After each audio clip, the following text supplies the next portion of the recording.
Hello and welcome. Hello, Kriegsman. Quick off the mark this morning. Good morning, sir.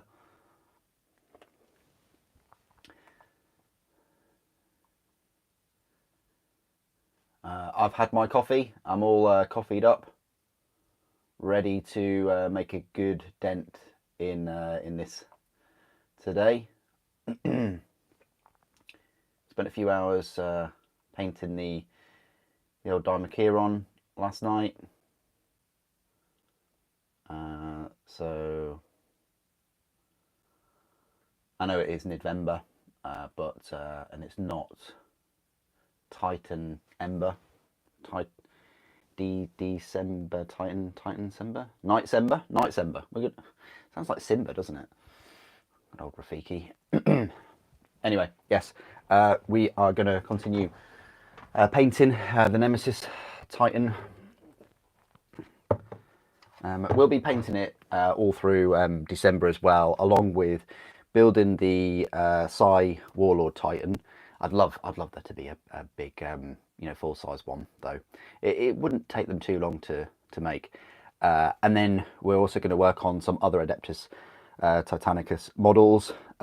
Probably paint a couple of them as well, and work on some knights as well as this, as well as the Thunderhawk. But the Thunderhawk is more of a Christmas kind of thing. Maybe with some Lego. I'm still haven't decided what kit. So yeah, I need your help, guys. I also need some help getting a pot of water. So let me just grab that. Bear with me.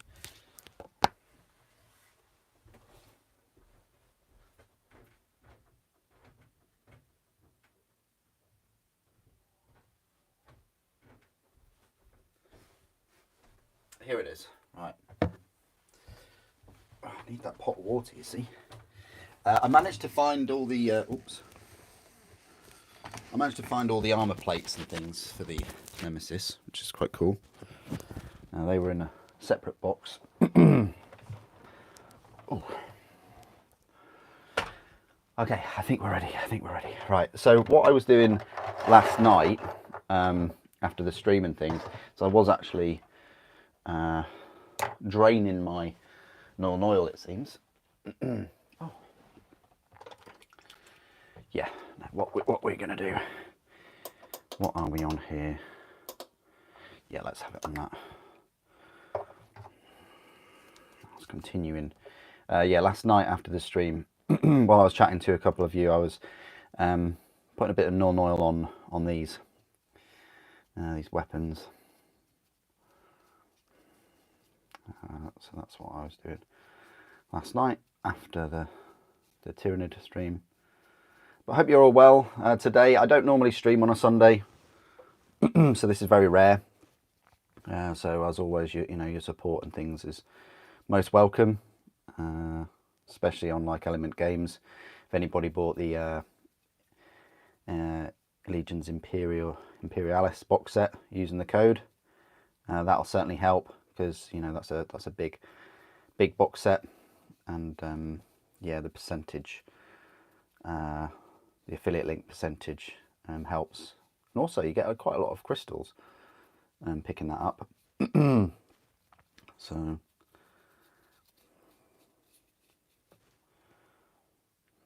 yeah, don't be shy. Please do put down in the comments below what you're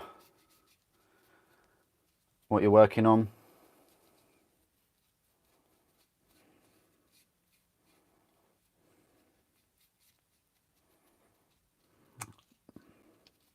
So I was live streaming for over about 3 hours last night.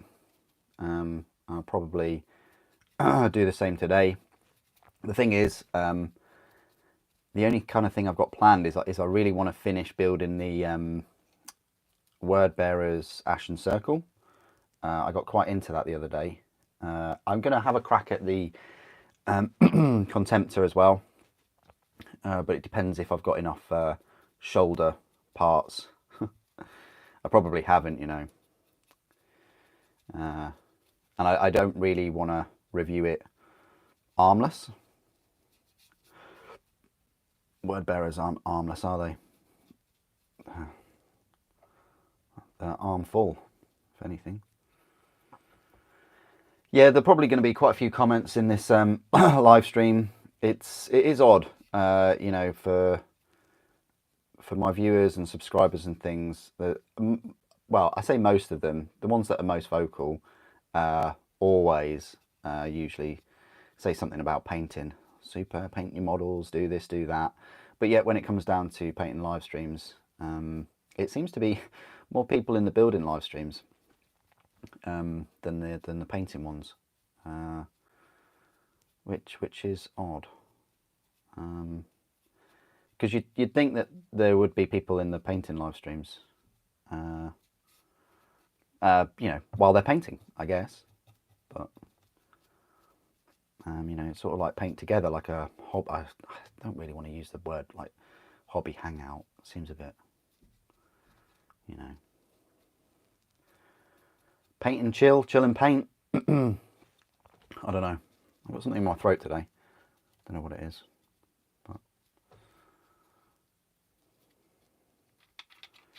yeah, a bit tricky to get the hard to reach places. I don't know. You can kind of get away with it with these weapons. It's certainly it's a tricky one, because if you paint the cannon, the barrels, and shade them and then stick them together, they are a bit of a pain to stick together. So you might fluff up the super glue. Definitely, this weapon is prone for that.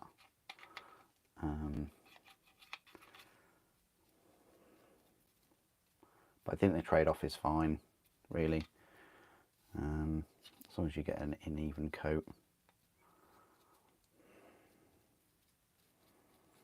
There's a big blob there that I need to address. I'll probably shave that blob off.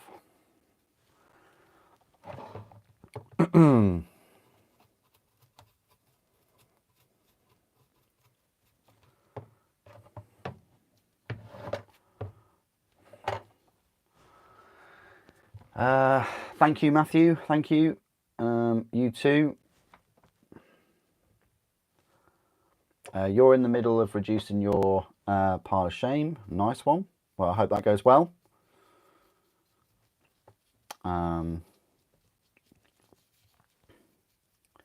I hope to do that throughout December. Specifically, I want to build all of the Adeptus Titanicus that Ed donated to the channel like a year ago. That's really really my goal is to complete everything to do with Knights and Adeptus Titanicus throughout December. So that means me finally finishing building the Warmaster Titan, you know, the second one. It involves me building the Psi Warlord Titan, any other Titans or Knights that I've got lying around that I need to build. That would be good. I just want to get everything kind of built and almost at painting stage for Titanicus, I think.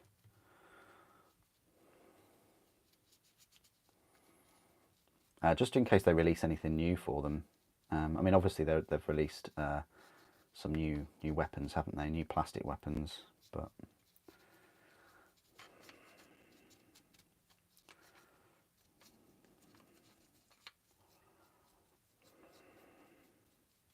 I'm not a big fan of the new plastic weapons, really. I don't think they warrant buying a completely new kit for them. Lynx, how you doing? Good to see you again. Good to see you. Thanks for joining for the live stream this morning for the next few hours. Is it evening where you are? Probably. It's morning here in the UK. How many painting streams have you done? That's a really good question. I'd probably say more building streams than painting streams, but I guess that's even more of a reason for people to tune into the painting ones because they're so rare.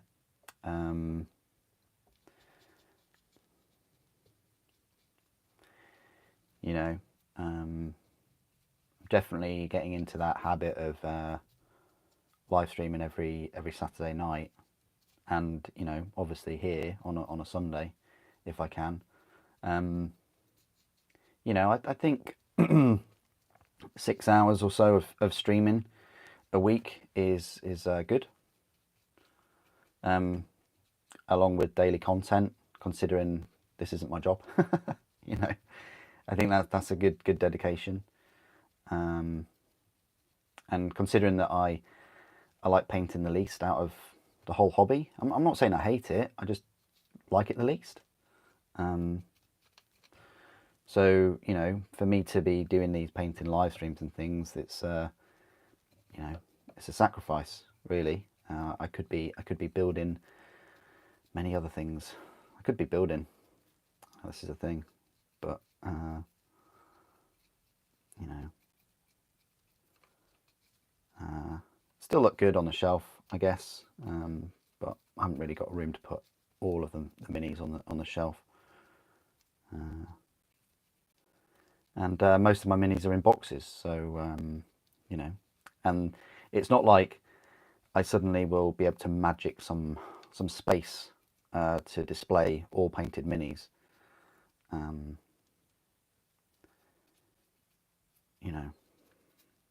I guess I think there's people's expectations are quite high.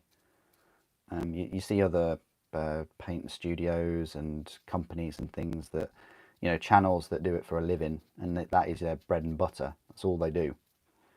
And you kind of just expect that everybody can do that. Like everybody on YouTube,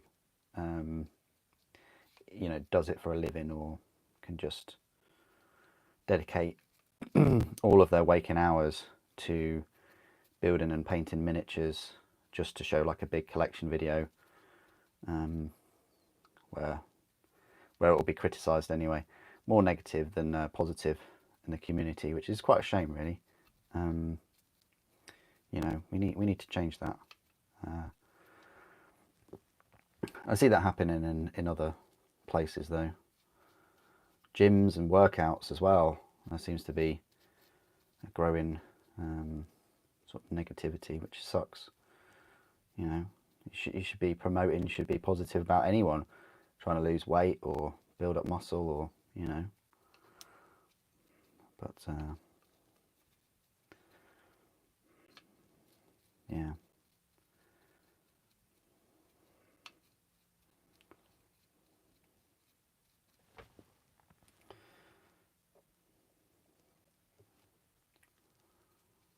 Okay. Just trying to get into those edges of the tip of the cannons there.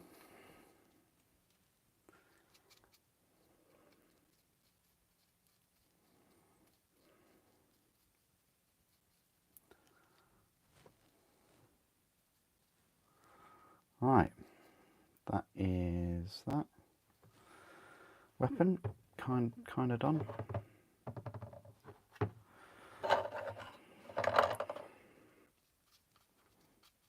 Probably some extra pieces that I need to sort of clear, but we can leave that as it is.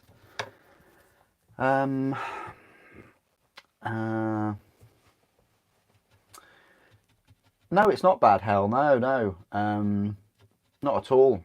I think that's great. I like a bit of both. I like the tutorials, and I like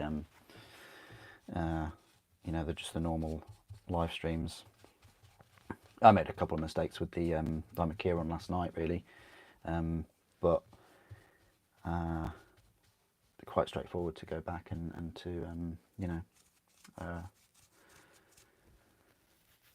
fix. Revan, how you doing? Finally, good to see you. Dom, you enjoy building more as well. Yeah, like, I don't know. I don't think, for me, I don't think painting's stressful. Um, I just am a perfectionist. So for me, it takes me such a long time. You know, 6 hours on the Dimakiron so far. I guess some people would complete it in a couple, but wonderful. So is this yet another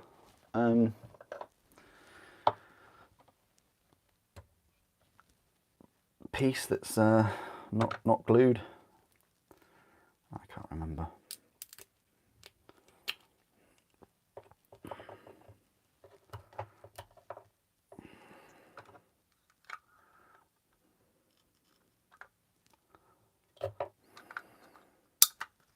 Brilliant, thanks for that, magnet.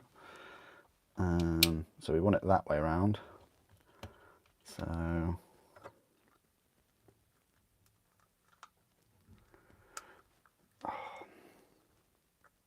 there.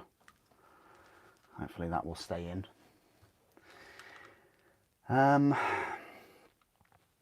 Yeah, kit bashing, fantastic. I haven't got my desolators anywhere near, but I really enjoyed building them and kind of modifying them. You'll see the review for those next week. It's the reviews for the desolators, brutalis and things are next week. So that kind of ends the Space Marine videos. There are going to be some Tyranid videos the week after, I think.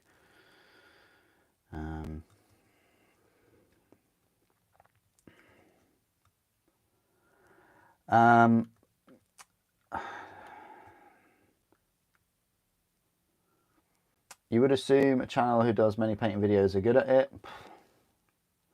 I mean, I do hardly any painting videos, and I think I'm all right. I mean,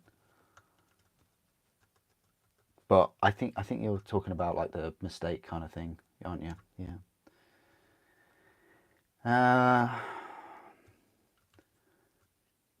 Jean de Troyes, or Tuer. That thing is huge. That is what she said.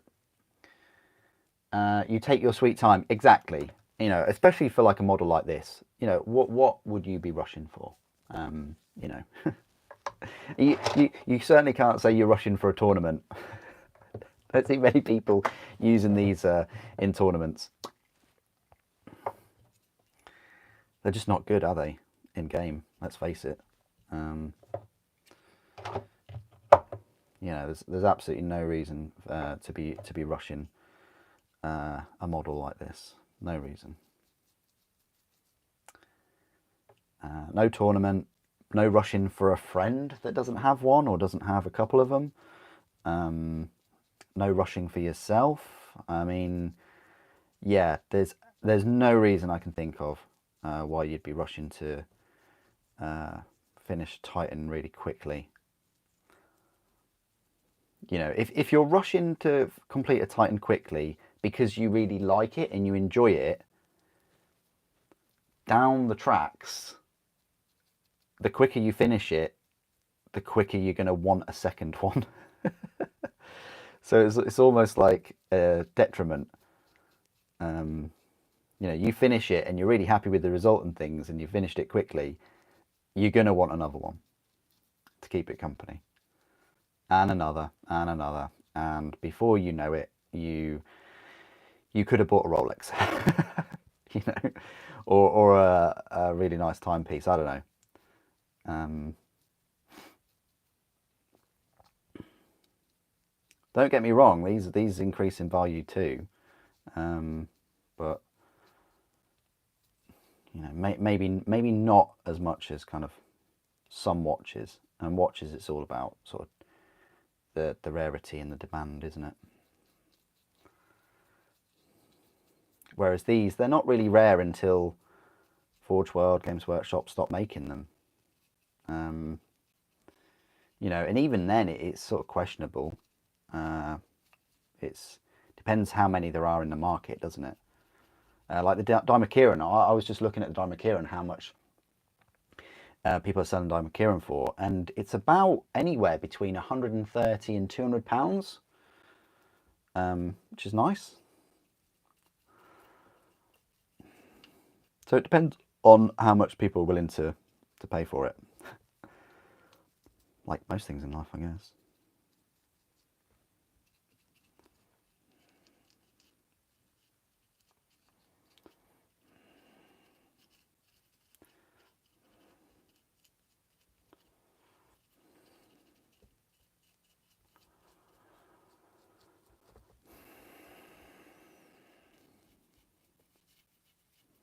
Unlike expensive watches, though, you're a lot less likely to get your Titans stolen. You know, you're not walking down the street with your Titans. Whereas like a 10, 15,000 pound Rolex or something, you would be quite anxious about someone robbing you, like in the street.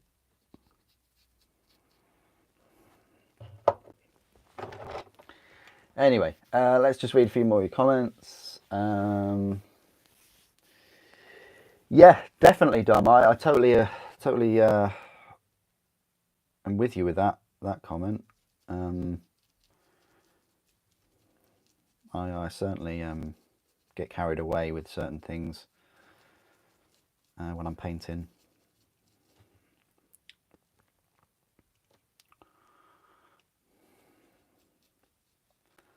But for me, it's just being a perfectionist. I'm never 100% happy with any of the miniatures, which is yeah, a blessing and a curse. A blessing in that I take a long time and, you know, a lot of detail and things, but a curse in that, you know, I take a lot of time. It takes me ages to complete models. It filters through to the building side as well. If anybody's seen me build models, really try and get rid of those mold lines and slippage.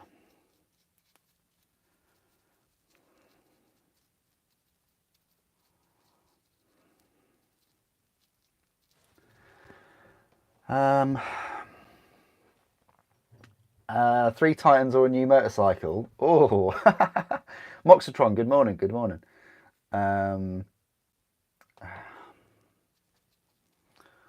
Oh, sorry, what's this? Anybody else try UV resin? Tried UV resin when seating magnets. UV resin. Okay. Thanks, Spookery. I appreciate that. Thank you. Yeah, I don't own an airbrush. I'd love to get an airbrush. Don't get me wrong. You know, mainly to unbox it and review it. And but you know, it's not just me getting an airbrush, is it? It's I'd need like a whole area and the extractor fan, and you know, this area here just is not catered for it. So even if I got one, I couldn't use it here. I need to get the cabin sorted and yeah, get that all set up. But you know, once that is set up, then yeah, I'm up for experimenting with an airbrush and things. You know, I'm not ruling it out. This is the thing, I want to make it clear. Like, I'm not a brush snob or anything like that. I'm down for anything. You know, I got the wet palette because people recommended I get one, and it's nice.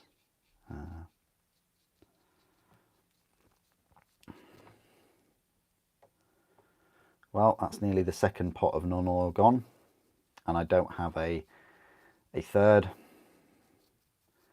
have to sell a kidney nowadays to get bottles of shade.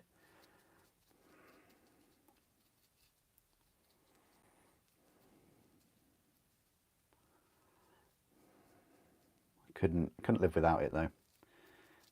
For any metallic pieces, it's. liquid talent, as they call it, don't they? It is cheating a little bit. Or is contrast cheating? I don't know. I don't know now. I don't know what's cheating in the painting world.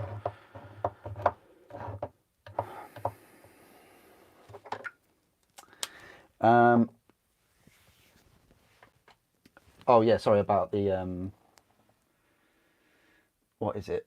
The 3 Titans or a new motorcycle. Oof. Well, if 3 Titans, if a Titan is £1,000 each, that's £3,000. You can't buy much of a motorcycle for £3,000 nowadays, unless it's like a second-hand high mileage one or something like that. You know, nowadays brand new, you could possibly barely get a 125 for 3K.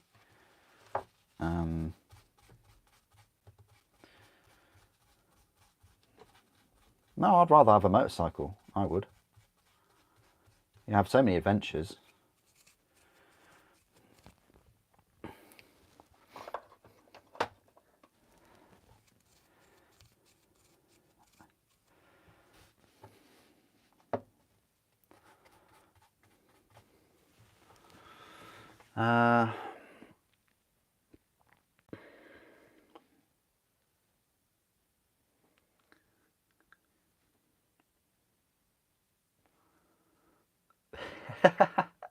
Yeah, good point, Spookery. Yeah, I would too. Yeah, definitely. I would. People wouldn't know what it was, would they? People just would not know what one of these is.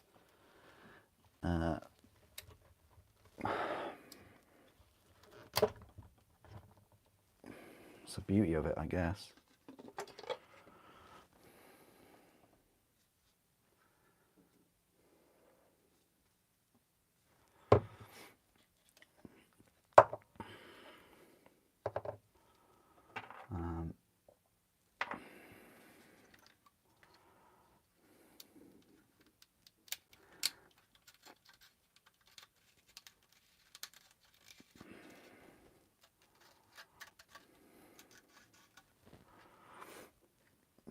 Running out of room here, guys.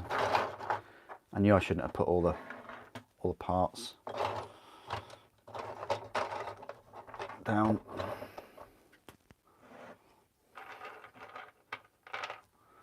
See, I can't remember whether I've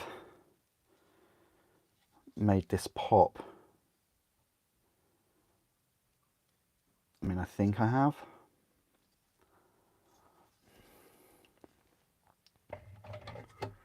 I can't remember.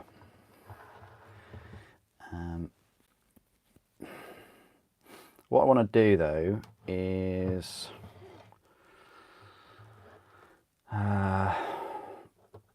this is the thing, I really want to paint these, but I know I have to paint the brass first. You're kind of in this limbo stage where you want to paint these to go on there, but you can't paint them until all of this under area is done. It's a little bit annoying, and you have to keep these toe pistons in a certain position because they will only go one way.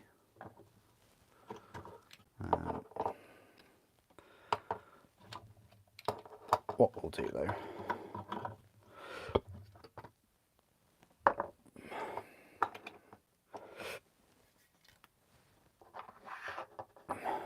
so we'll have them like that.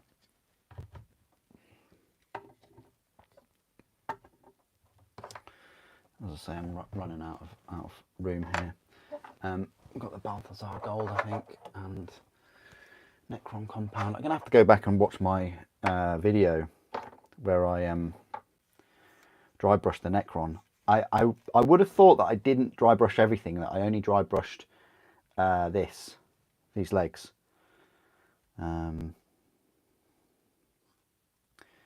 Finishing these legs would be quite cool today. There's a lot to go on them though. A lot. I need a second coat of the brass on there.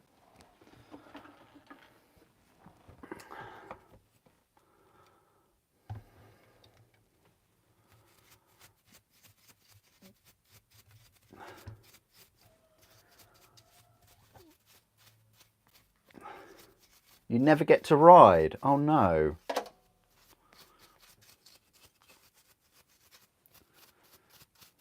That sucks. If you're not riding them, I'd sell them.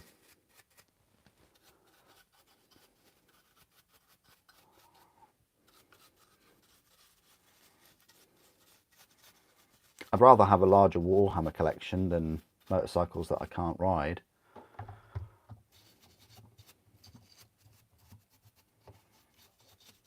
That's the thing. Like, for me, I couldn't keep something that I'm not using.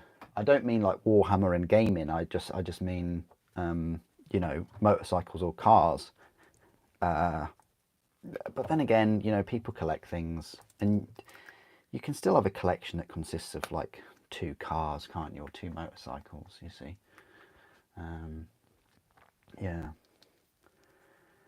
Have you ever worked out how long it takes you to make a Titan from cleaning the resin to painting? Oh, so cleaning the resin to painting. Is that including painting? Because the Warlord Titan took me about 1.5 years from cleaning to painting to then building, because I actually painted that. Sorry, I built it after I painted it. Just because. But typically, no, I haven't. I'm not really in a rush to do it either. I'm fine with however long it takes.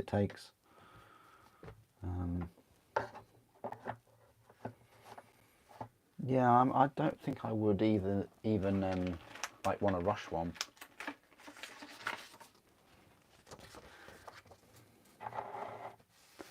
The only time I sort of looked at timing certain things was the Thunderhawk, the first Thunderhawk. I built that in 2 days, and that's the whole cleaning process and things.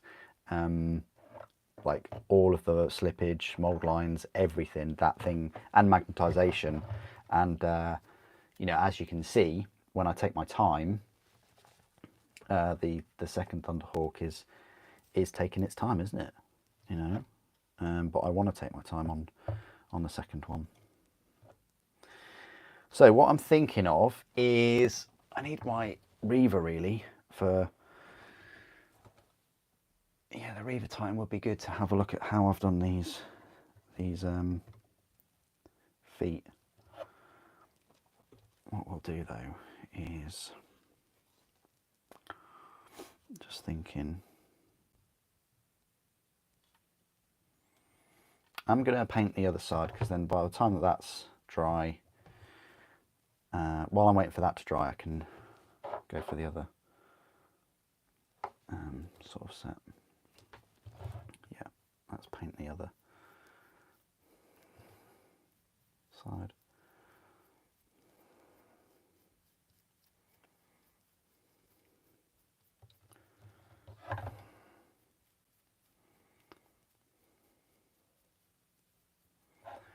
Nice to get a bit of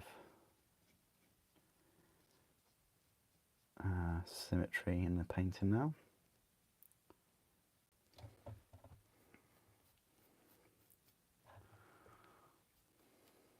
Yeah, hope you're all doing well today on this Sunday. I don't normally stream on a Sunday, so hope you're enjoying it, and whatever you're working on today.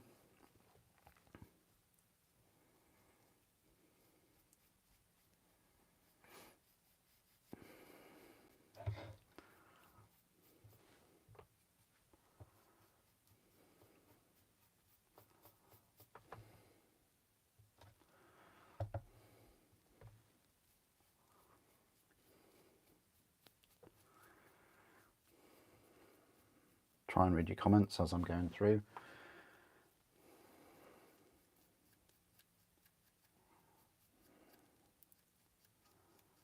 Sometimes you do get some imperfections.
Anything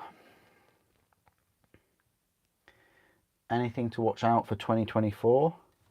Well, I'm still skeptical. Skeptical. Skeptical.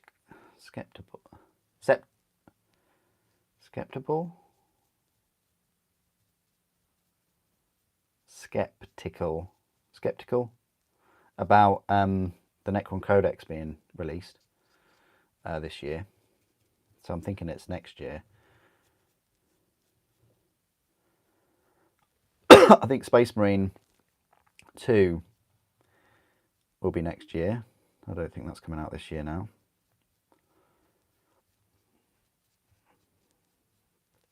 They say winter, so I'm thinking February, maybe March. Flesh Eater Courts, I would like to get those. I don't know whether I'll get all of the minis, but I probably would like to get the army set and the king. It looks very much like Elden Ring, doesn't it? And Bloodborne. With the right colour scheme. The right painting style. Yeah, I don't think I'll get all the minis. I'm not going to start a big army of Flesh Eater, just the army set and a couple of the other ones. So that'll be fun. I think that'll be popular though, that's it. I do.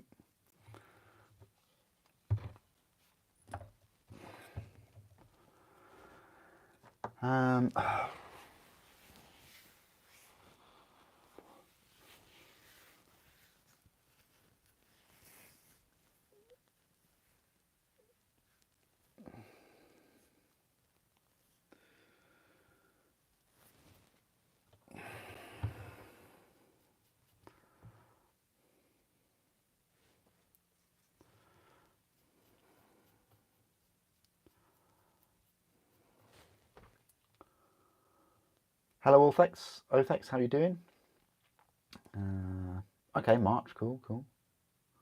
Am I going to get the statue? No. No way. If Weta Workshop want to send me it, I'll happily unbox it and things. But am I going to spend my own money on that? No.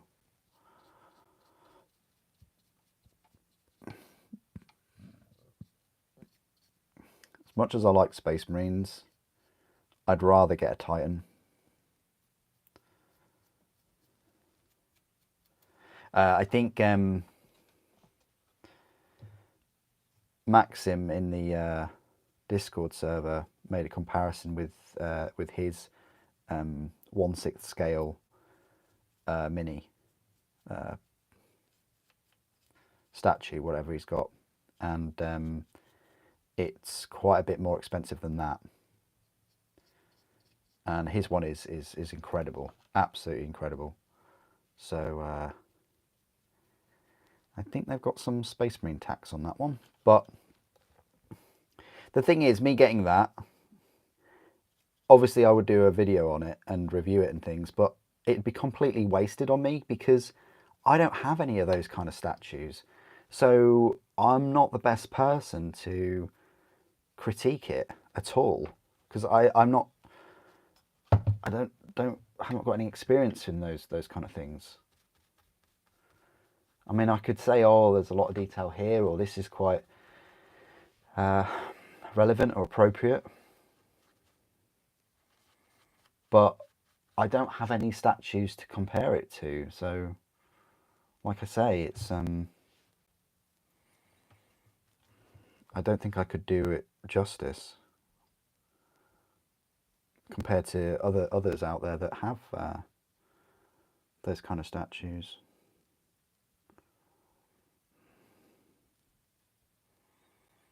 Just being perfectly honest.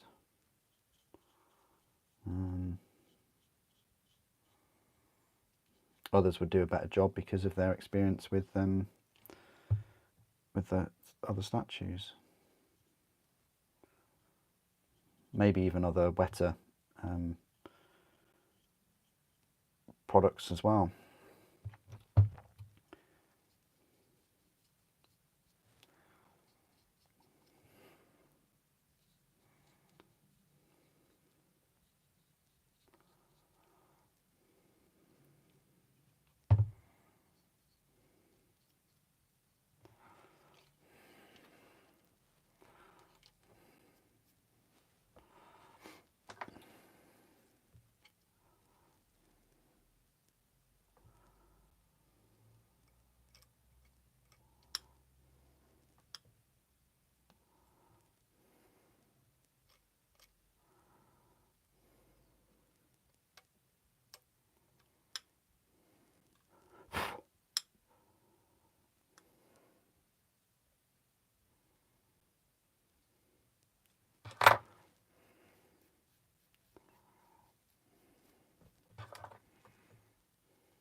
We're getting there. We're getting there.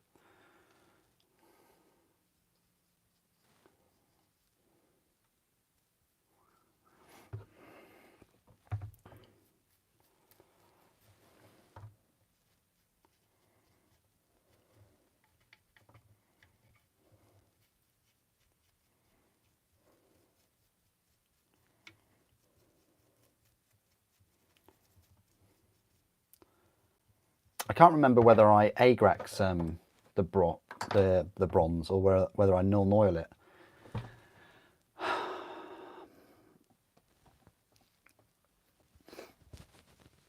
I think I Agrax it, but I'm not 100% sure. I've forgotten.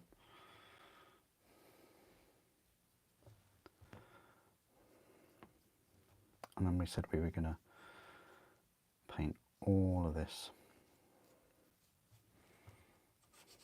Not really, not much point painting this alcove thing.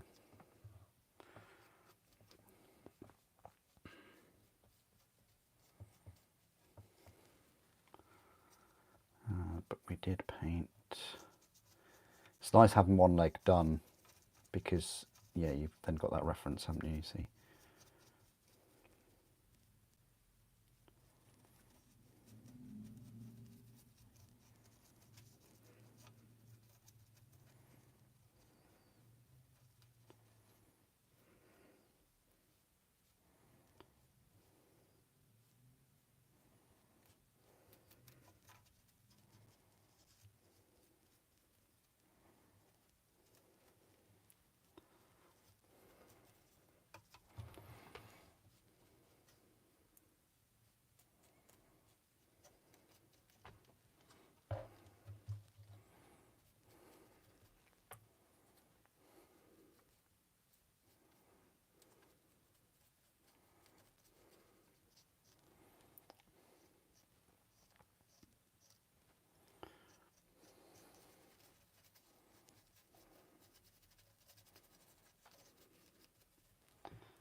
plan today is I would love to get the legs finished, but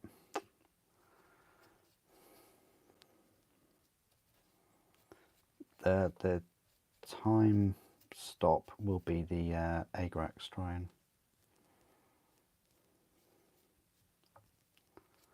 That'll be the thing that slows us down.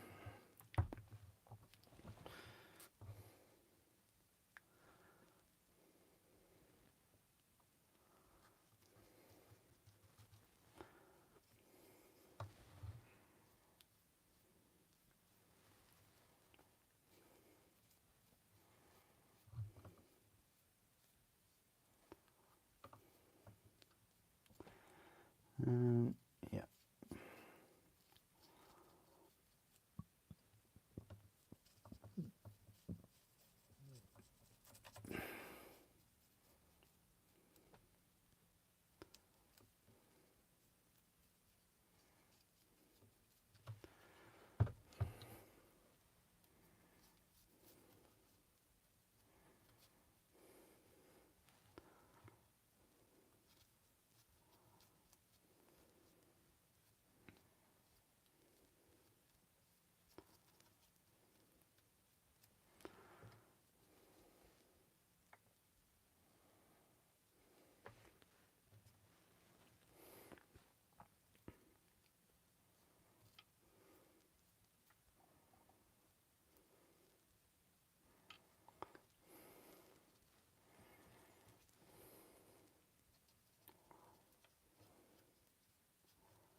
These big old pistons here.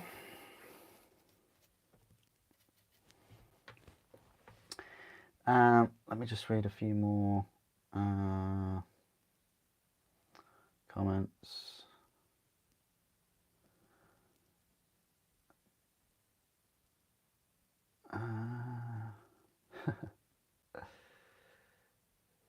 Yeah, I think 800, or even just 1,000. I think £1,000 wouldn't have been too. It's still a lot of money, but 1,400. I kind of think it's £400 or £500 even too much. Again, I've only seen pictures of it. I haven't, seen it in person. It's very hard for me to make a judgment on something like that. I've never had one of those statues in my life, but 1,400 is yeah. It's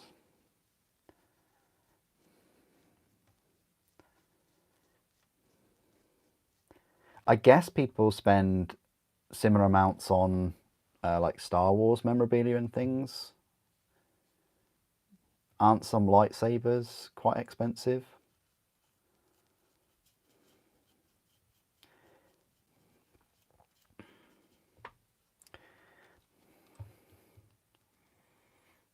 I mean, the thing is, Titus, that statue and the Tyranid, it's based on a video game, isn't it? And a video game is hardly going to be Zelda or some kind of groundbreaking game that changes the, it. To me, it looks like what Gears of War was doing back in 2006. So 17 years. God, that makes me feel old though.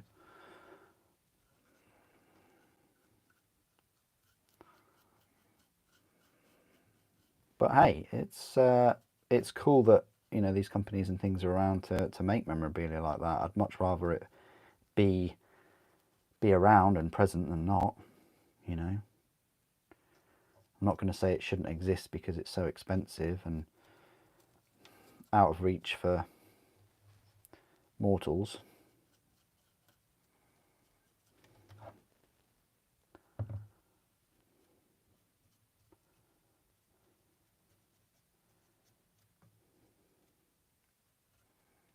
Hypocrisy aside, you know, anybody that does pick one up can't really complain about not having a Titan and things, because there's a Titan right there.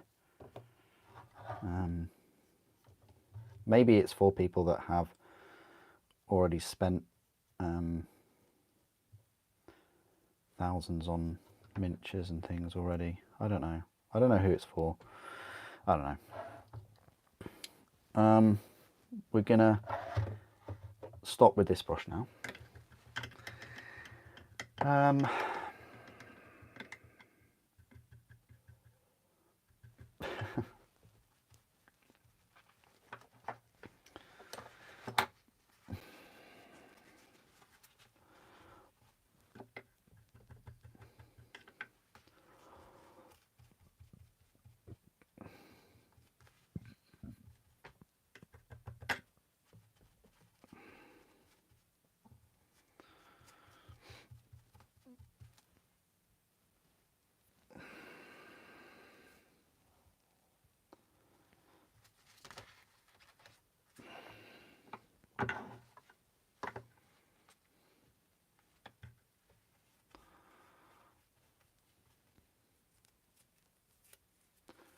Yeah, anime memorabilia as well. Yeah, good point. Yeah, yeah, good point.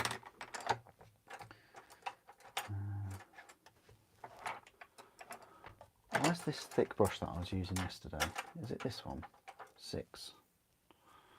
I think this is the one.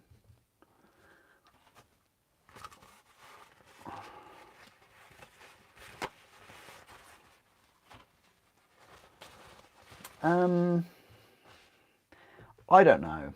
I don't know about the Thunderhawk. It never did it? I mean, the metal one did, if you want to be really pedantic, but you know, the Stormbird. I mean, you're talking about the Thunderhawk, but you're forgetting the elephant in the room. The Stormbird doesn't come with a certificate or anything. I think the reason being is because Titan's a god engine. It is extremely unique and very, very old. Usually they're very old. They were around, well, with Mechanicum creating them to break the stalemate of the wars on Mars, really. So they've been around for a long time. Far longer than Thunderhawks and Stormbirds and things. And I think the whole point of Thunderhawks is they're mass produced.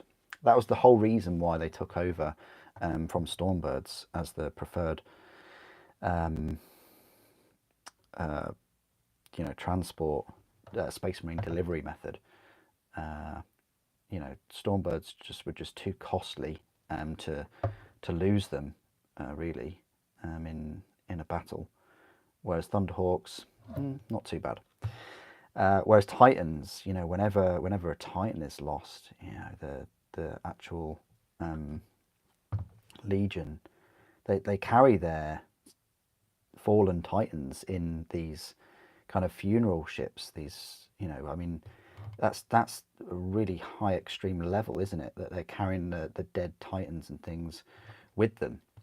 So Titans are special, way more special than Thunderhawks and Space Marine transport. It's not as simple. I don't mean to say that in a negative way. It's not as simple as oh, a model costs so much, so it needs this, this, and this. I don't think it's like that. It's just law-wise and manufacture-wise, they're not as special as Titans. You know, but then again, I've been around a while now. You know, I was there speaking to Will Hayes back in 2002, so 20 years ago, when I picked up the first Warhound, the Lucius pattern, and that was £250 back then. in 2002, and that came with 2 weapons. You didn't have a choice of weapons. You could only have one was the wolf pattern and one was the jackal, and the wolf pattern had the turbo lasers and the plasma, and the jackal pattern had the Vulcan Mega Bolter and Inferno Cannon. Well, I hope you've learnt a bit from my little story there. But anyway, I don't know. Waffles. I don't know what your level of knowledge is. I hope it's not an ambush. I hope it's not a trap. And you have spoke to designers and things, because I have firsthand in person, and they've said that scales are all over the place. And that's coming from the people that design these. So scale, I don't know. It's scaled to the game, which we all play, I guess. There's quite a few videos out there, and even if they weren't, like, even if that was like your big gotcha moment, oh yeah, Titans aren't scaled. What are you going to do? You know, choose not to buy one? I mean, seems like a bit of a waste, really. But yeah, it's like Armada in a way. There's the Star Destroyer is not kind of scaled compared to the Corvette, but it's scaled in so much that you can actually play a game. I mean, they come with miniatures. I think, I don't know where these, I think the miniatures are way back there, but they come with miniatures, and the doors and things are to scale with the miniatures. Like the Warlord, even on the back, the door, even like the head.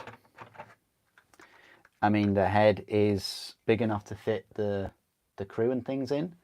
So, you know, that head and the people in it are to scale. Unless you start saying, well, the people aren't to scale, and then that means that the head's not to scale. And yeah, I think people get hung up on scale. I think people would get even more hung up on scale, though, if they didn't give a law reason for Primaris. You know, if all of a sudden Games Workshop had said, right guys, we're going to sell you Space Marines again, which is essentially what they've done to everyone, and we're just going to make them larger. But they had to bring in this whole Primaris law aspect to kind of cover it. But I would have rather it they came out and said, right, we're just going to make Space Marines bigger.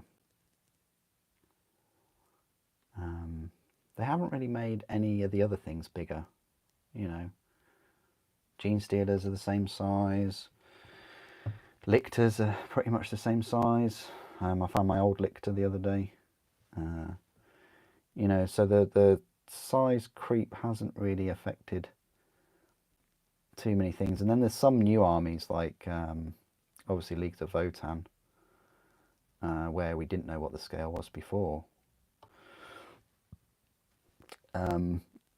Same with Death Guard, really. I mean, you know, we're comparing old Death Guard minis, the Plague Marines, from like the 90s to what we've got now. But it's interesting to watch and to observe people's reactions to, you know, Chaos Terminators, for instance. Will we get larger Chaos Terminators now that there are Primaris Terminators? Will we get this and this and this? So, you know, it seems to me like the focus is when, not what, you know, should we? Like, the whole point of should we is, you're going to buy your collection again, really? So there's a willingness for people to spend more than double on their minis, but also complain about prices and things. It's odd. It's a paradox, I think. You know, because they're not getting cheaper. They never get cheaper. They always go up in price.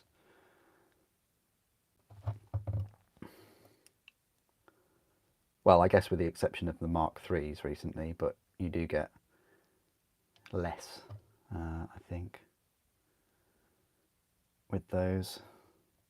I'm still not 100% sold on them.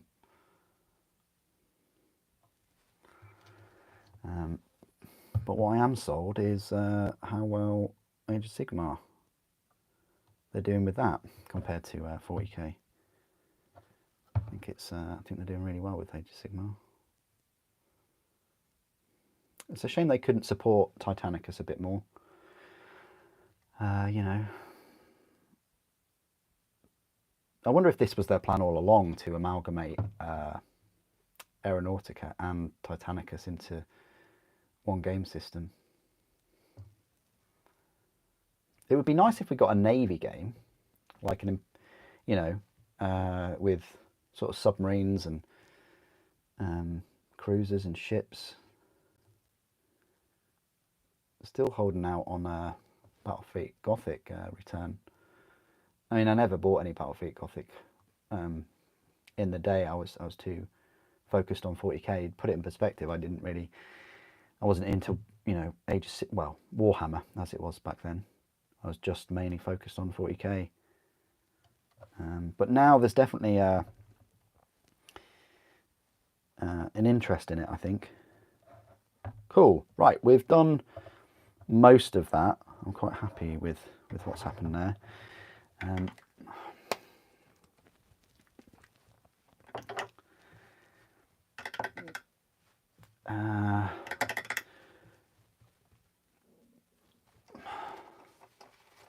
Aquanauta, yeah, that sounds cool. Yeah, that sounds cool.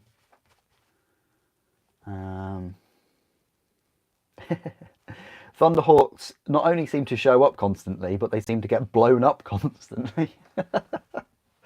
Probably because of the lack of void shields. And they fly like a brick, to quote Halo. He flies like a brick. That'll take you back. Take you back to Halo 2, is it?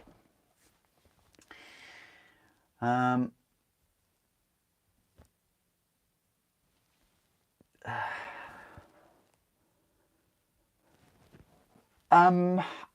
don't know. I think that would be cool if they did make ships, and not for fantasy.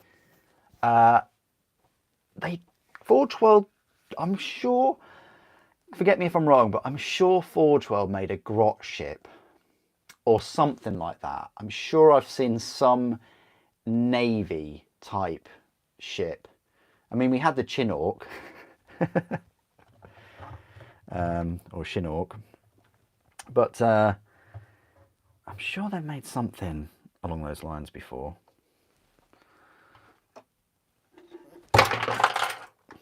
Well, that's quite interesting, the way that slipped off. I should have just used the magnets and just... Ah, that's why. So I had them on the wrong way around. I'm just going to make some space because I'm running out of space, and I kind of want to get the Reaver tightened down.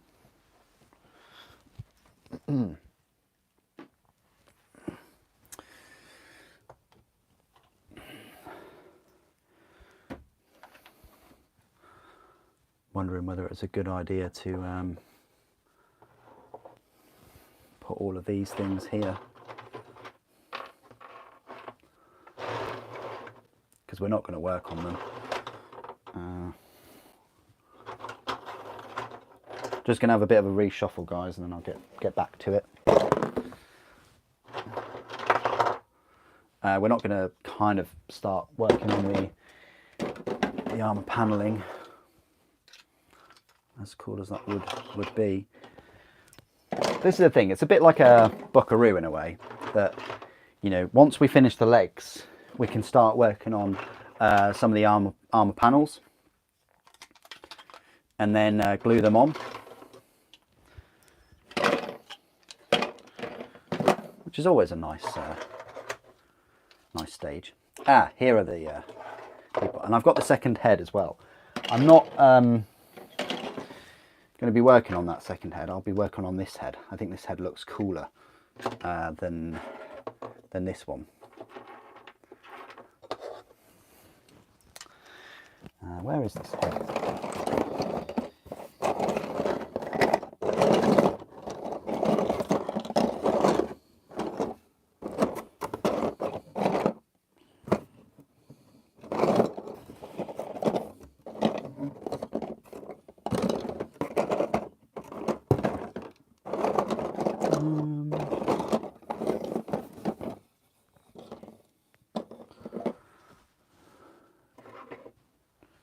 Trying to find it. Oh, there it is. Yeah, these are the two heads. This is the one that it comes with. I'd say this is one that it comes with. But I prefer this one. So I'm going to have this one for, well, the thing is, this one's magnetised too. I've magnetised both of them, so I can swap the heads around whenever. I've seen some people use the Warlord head, which, you know, which is doable. I think similar size. Some people's issues with the Nemesis head is that it is too, you know, yeah, you say that, Lynx, but ships do exist in the lore, and they do have void shields, and, you know, that it's almost, it's odd, because you'd think like battlements and, you know, things like that would also be obsolete, you know, when you've got like the vengeful spirit firing down. But when you've got void shields and overlapping void shields that can just take the punishment over and over again, I mean, you know, you've got void shields on Mastodons and on Stormbirds, and if you get the frequencies right and the overlapping, like with Titans, you know, you probably think, oh, Titans are obsolete because you've got ships that are, you know, kilometers long, that can fire lance batteries down at Titans, but Titans can overlap their void shields and weather storms and things. But anyway, sorry, I'm going off on a tangent. This is one of the heads. Obviously, this is a Warlord head, and it is a bit bigger and probably works just as well. It's just the magnetisation.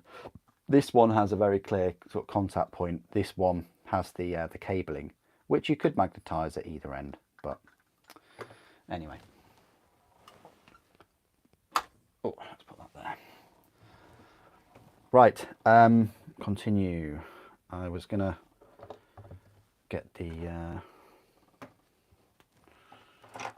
Reaver.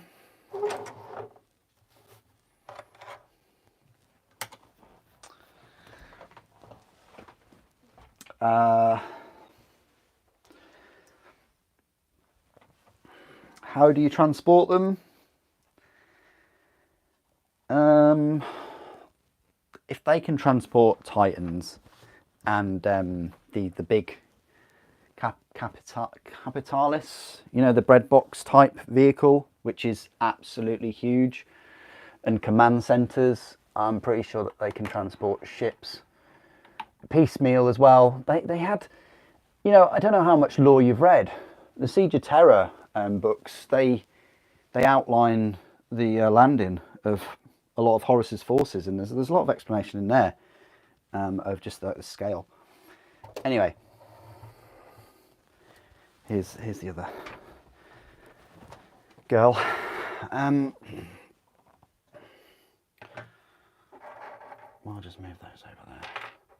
Actually, we can. I do like the minis that you get with the Warbringer. You get obviously the Titan Tech Priest, or whatever he is. He's not as cool as this one. I still think this one is cooler.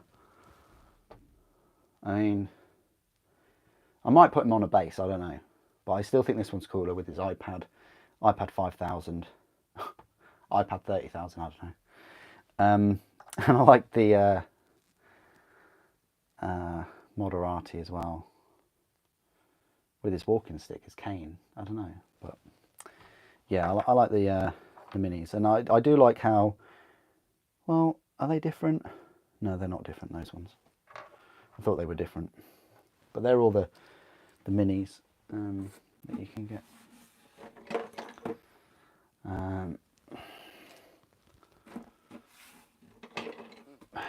Well, you get, the thing is, right, you get landers, don't you? You get Thunderhawk landers that can land Land Raiders and stuff. Pretty sure you can get massive landers that can land ships.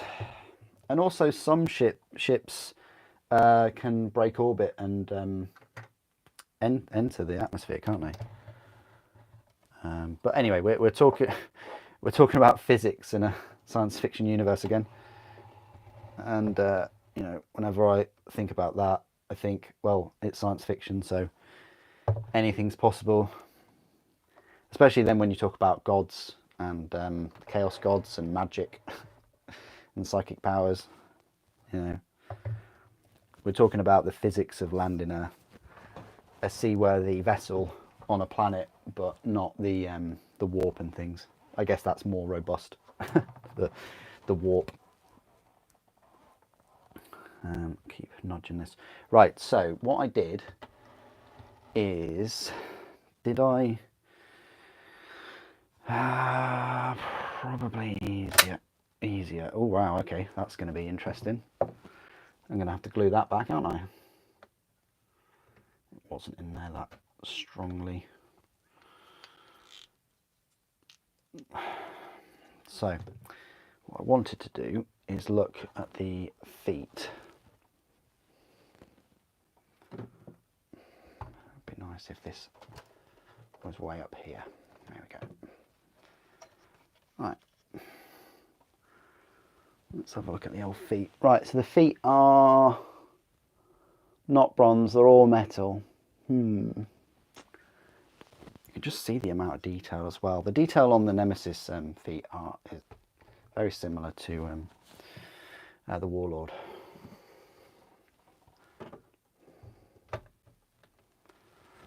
What we'll do is we'll just glue that while we're doing.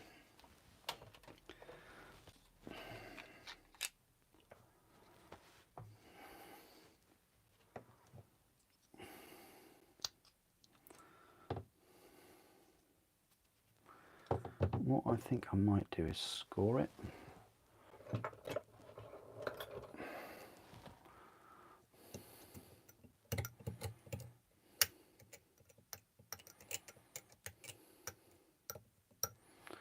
Should really plug that gap.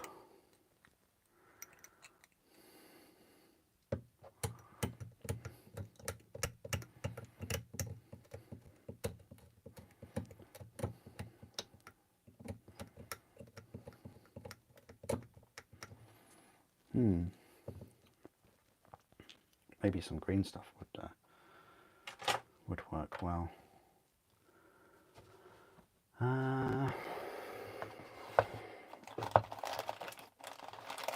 Didn't want to do too much building today, but I guess we're going to have to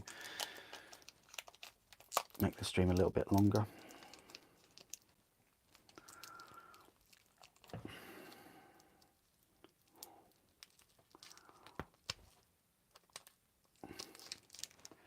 So we've been live streaming for about an hour and 20 minutes.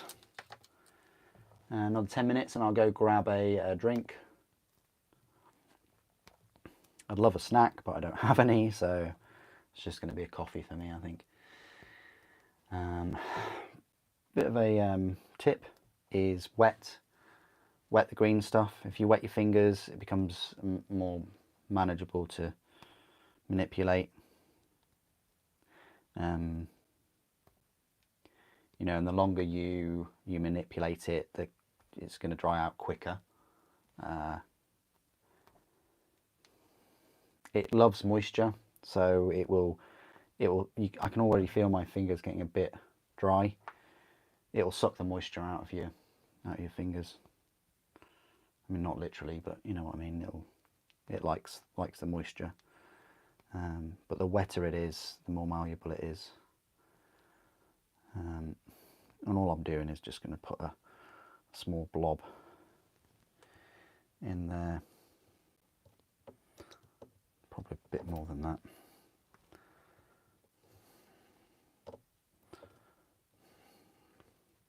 A bit more still.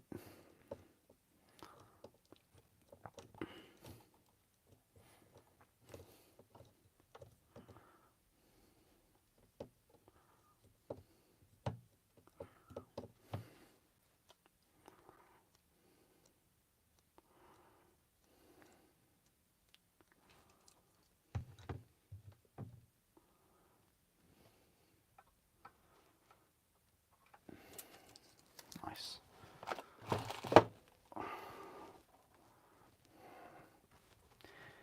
You can kind of get away with putting a bit of moisture, a bit of water on your fingers.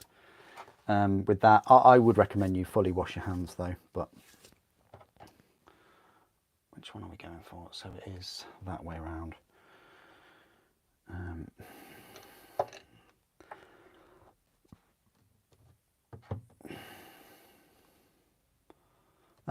We're going to leave that to set and to dry before we glue it.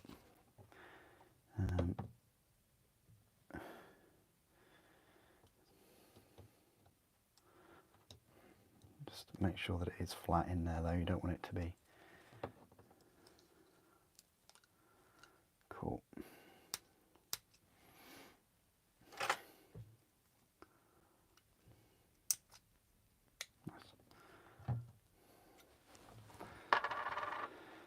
Okay, I don't know how long that green stuff will take to dry. I think it's a couple of hours. I'm not gonna take wait longer than that. So, what we'll do is just looking at the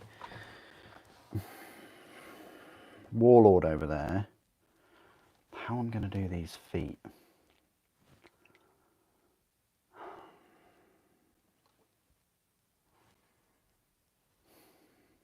I think we'll have that black.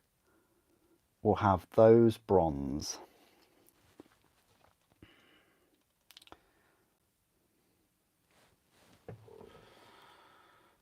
That's self-explanatory. But then is that not enough bronze? So we have bronze for these.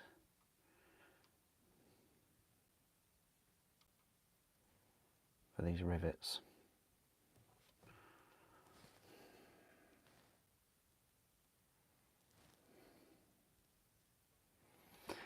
I think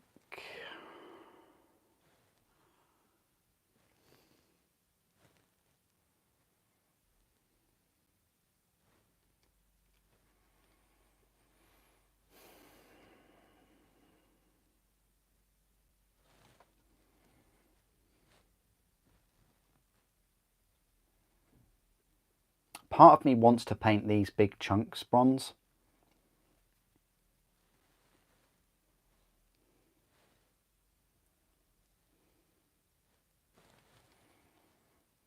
That's what I'm going to do. I've decided. I've spoken.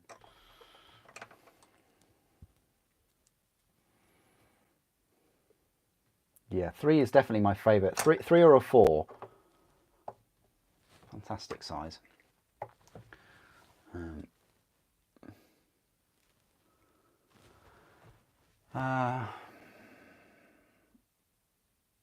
No worries, Nates. You take care. Have a good one. Enjoy your sleep. Enjoy your sleep cycle.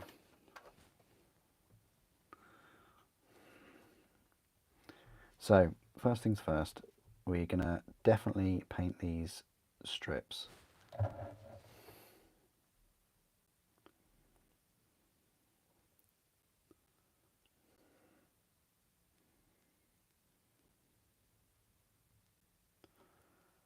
That's a given.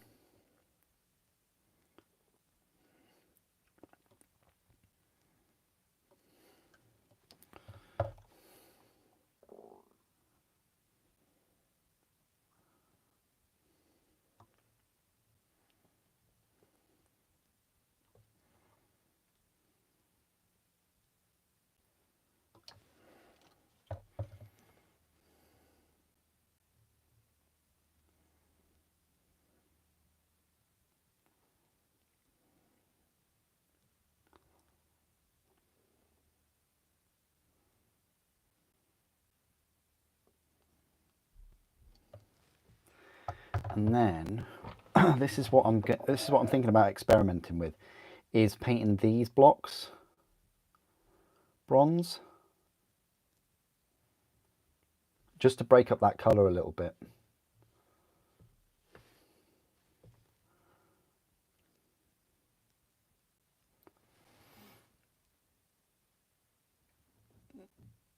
I mean, the thing is, I can always change it in the other one.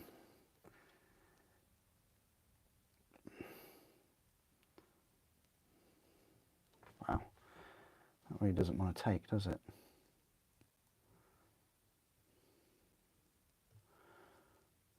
Second coat, I think, for that.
Hope you're doing well with your projects, whatever you're working on today.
I mean, I'm not sure many people would spend this amount of time on feet details.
But I think it's a nice contrast, and obviously it'll look way better when we've got the black and gold little armor plates on.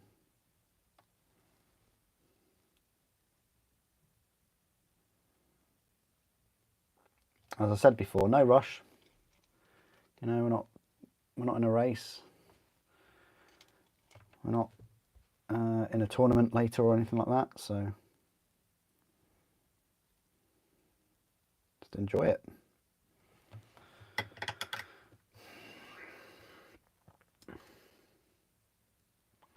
You're just working on your free folk. Thanks,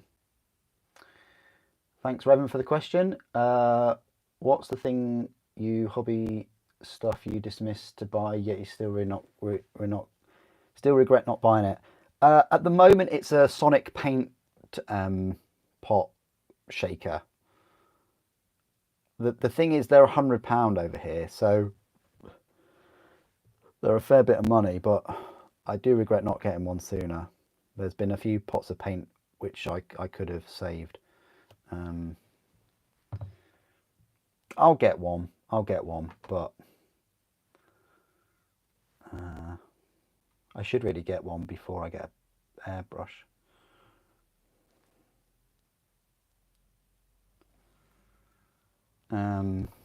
Other things I regret not buying. Some more files. I work a lot with plastic, don't I? So a new set of files would be good. Brushes as well. I'd love a new set of brushes. I should buy more brushes than I do. The thing is, with nice brushes, that's a motivator to paint in itself, because if you spent like 100 quid on brushes, you feel like you kind of have to get your money's worth and, you know, use them. So that would motivate me to paint more if I had some nice brushes.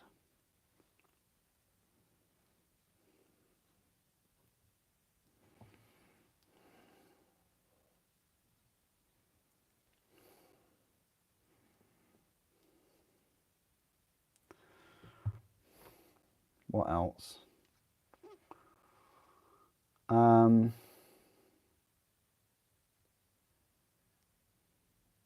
More space to display models and to have like a gaming board.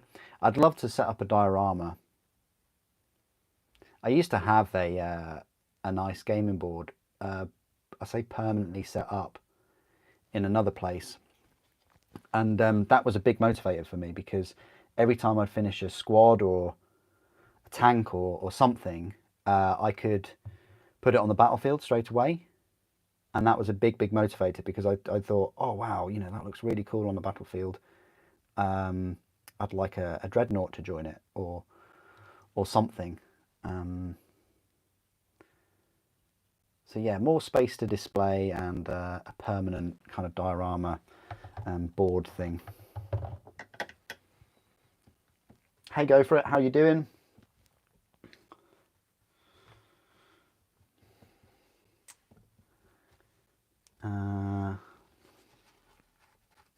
Name of the Titans. What, like a name of each of them?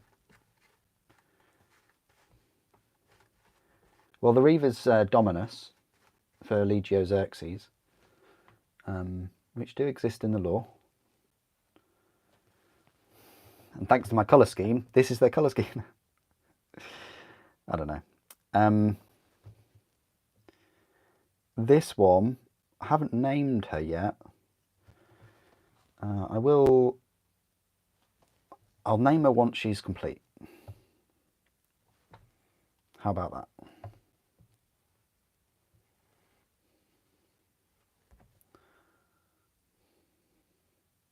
Quakorius. Moto. I don't know. Because of the Quake cannon.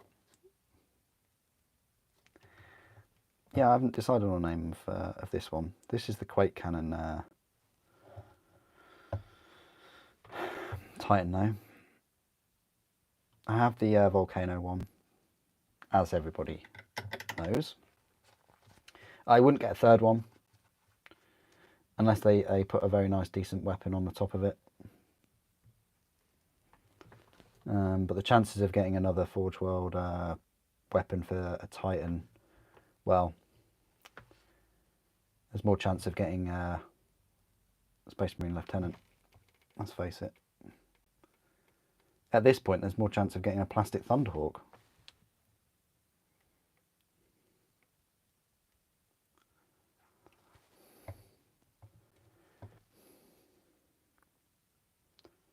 Promised myself that I'd finish these toes before I went to get a drink.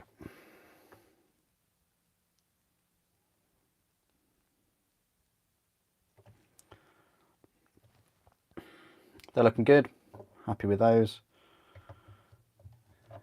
Yeah, the bronze really pops on them. That's going to be black, this area, and so on. The thing is, we're going to finish the bronze, double coat it before we even look at you know, doing the black and the gold, and then the rivets as well. I'm still undecided as to whether to have this as bronze. I think that might be a bit too much, and I didn't put it as bronze for the, you know, I think the hips are good in bronze, and they're massive, aren't they, compared to the small ones on the Reaver. You know, and the toes are very similar to the Warlord.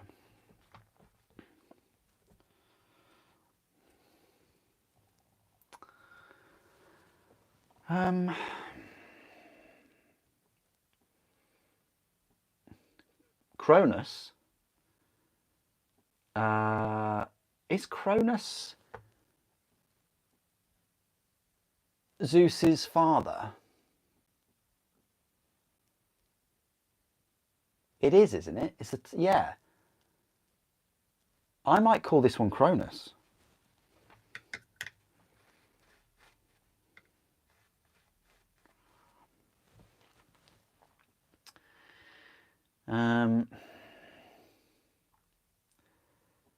That Stormbird you had was really cool. It is. It still is really cool.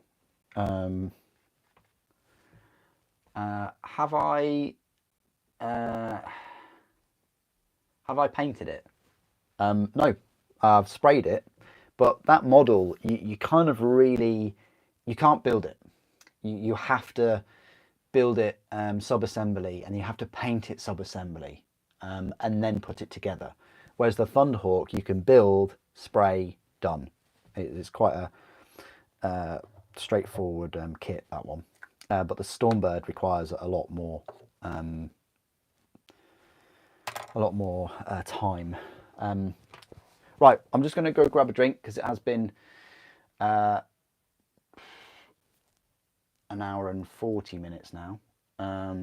So I will be back. I'll be back. But I'll leave you with this spared no expense. I'll just be a couple of minutes, just grabbing a coffee. Okay.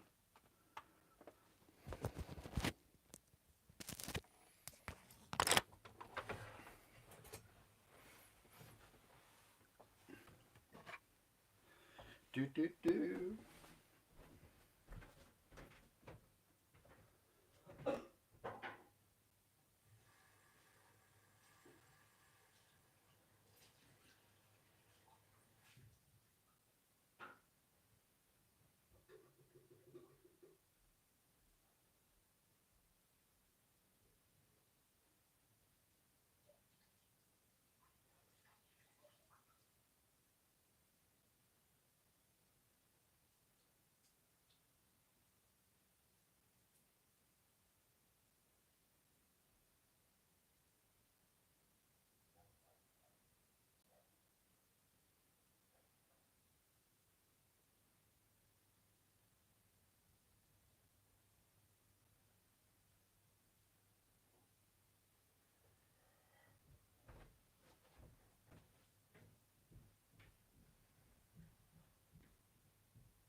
Okay, so we are back.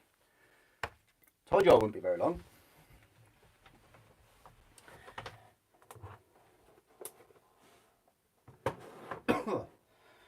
Right.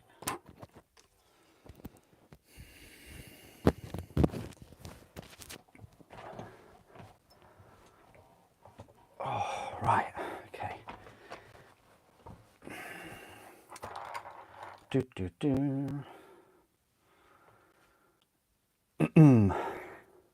What I'll do is we'll do the other toes now.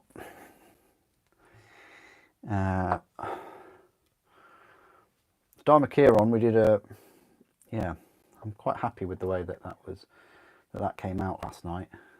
This bad boy, I'll just put this bad boy there.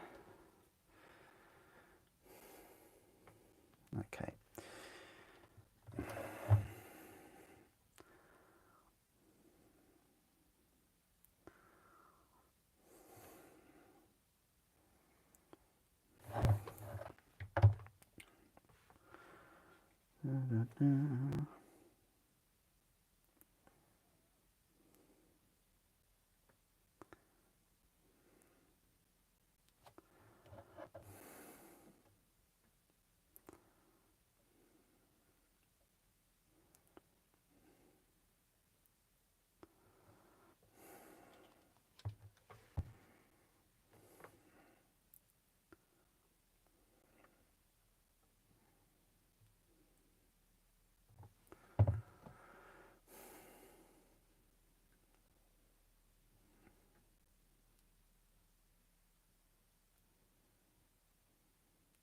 Yeah, please do put in the comments what you're working on, as usual. If you are also painting, or you're building, or got a little project going on. Next weekend I will be painting the Dimacheron. I'll probably finish it on the Saturday. I've only got a couple of things to do on it, like the Gene Stealer purple on the Chitin armor, and the base, and a bit of tidying up really. So I'm quite happy that I've painted a Tyranid in November. You know, in another 10 years I will have painted 10 Tyranids, so that's good. Now I'll batch paint the others. Again, no rush. Not playing in a tournament or anything like that.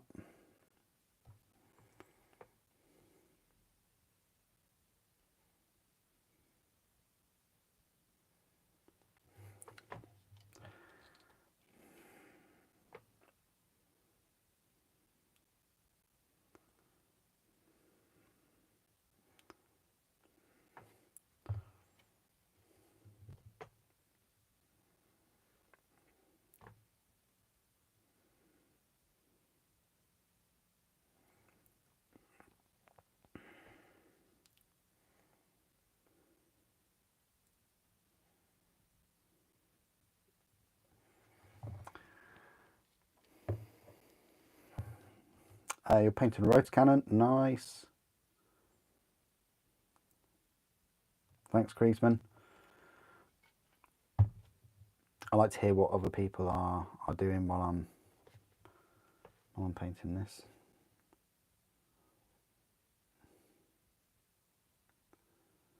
I picked up this model 2018, December. I remember it well. I remember the day very well. I took a day off work and to get this.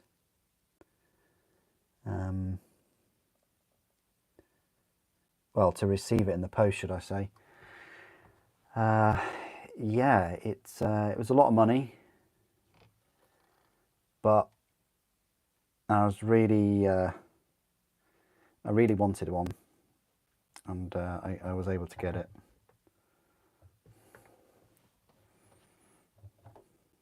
And all these years later, I'm now painting it.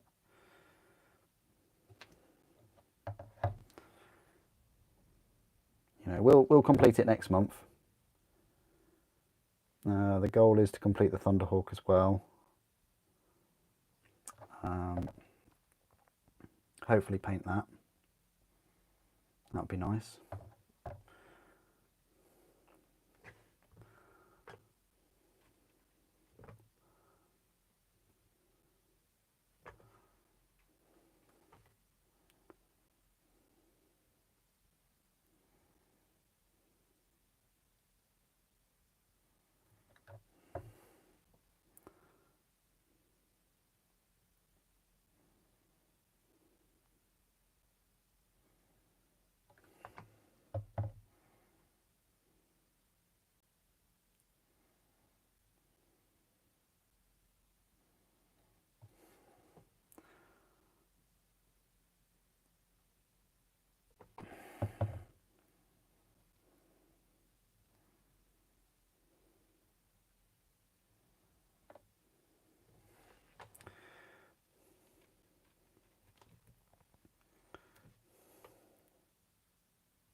I mean, although next month is Titan month and there will be some unboxings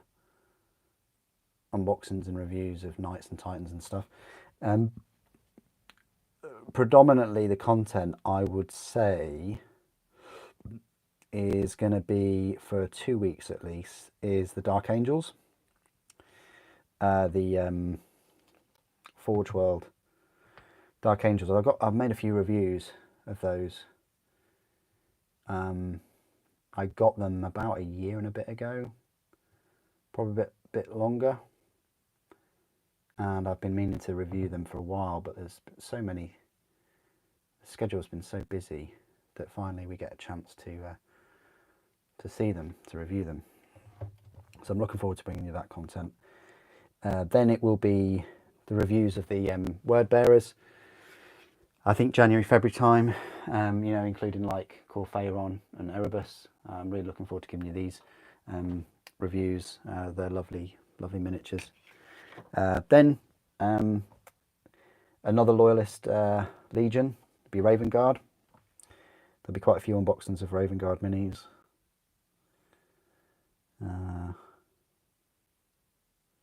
Followed by their reviews, and then Death Guard,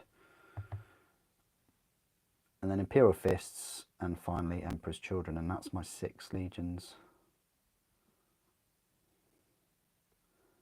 Not massive armies, each of them, just enough to raise like a 2,000 point army. Yeah, probably 2,000 point army each. Well, Dark Angels have considerably more toys, but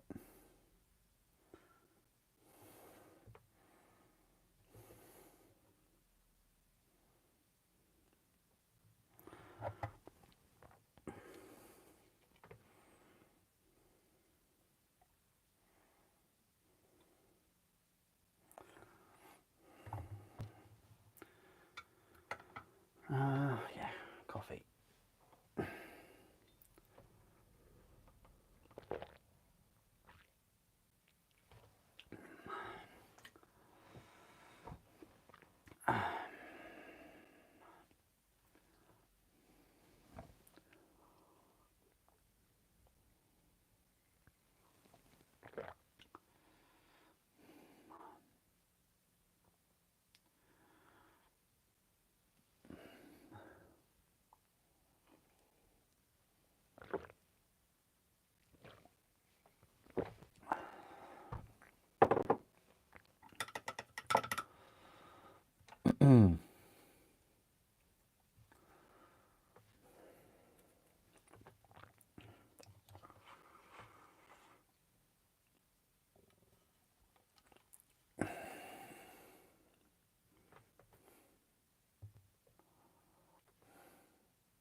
A real easy way of getting into that gap.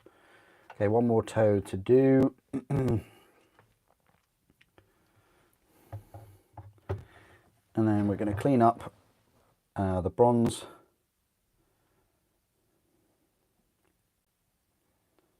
And I think I'll probably work on something new of this model.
This toe right here is where I broke the toe and replaced it. I say replaced it, reposed it. It's more accurate.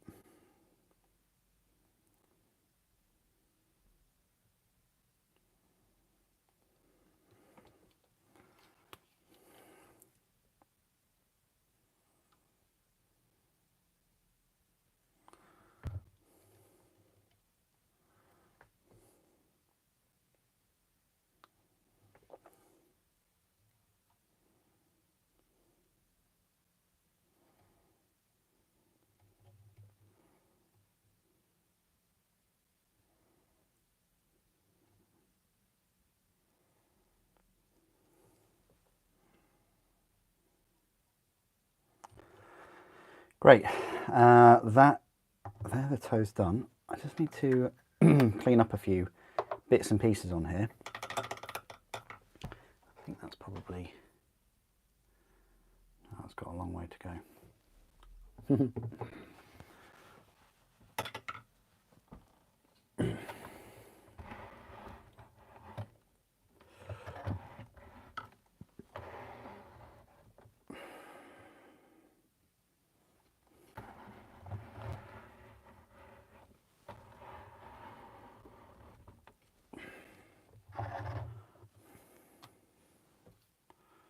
How are these doing? They're doing okay, aren't they?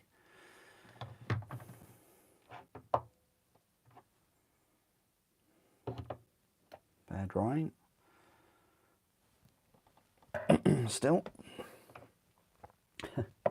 I should have bought 10 pots of non-oil.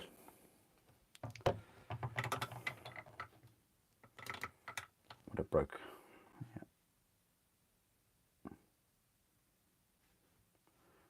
Really sludge.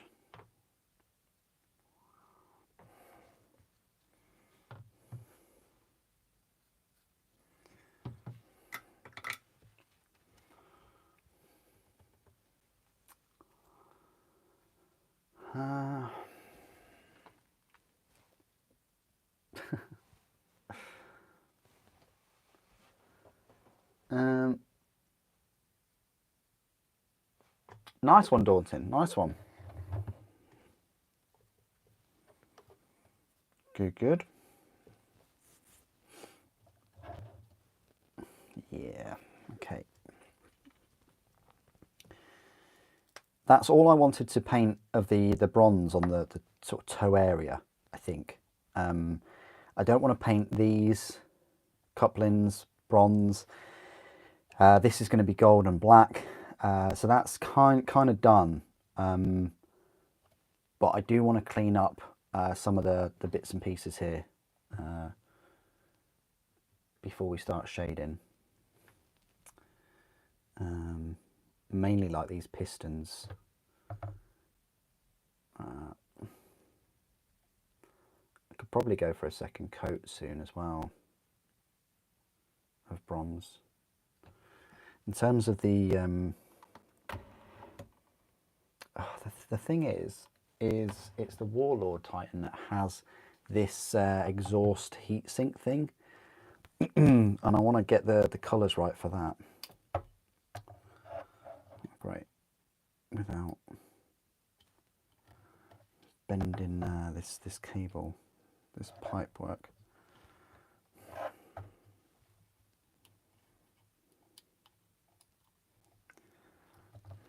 That is at a very odd angle. Shouldn't be at that angle.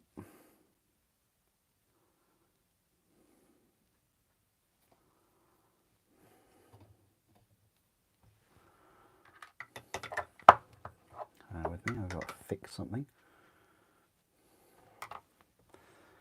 If I had my super glue.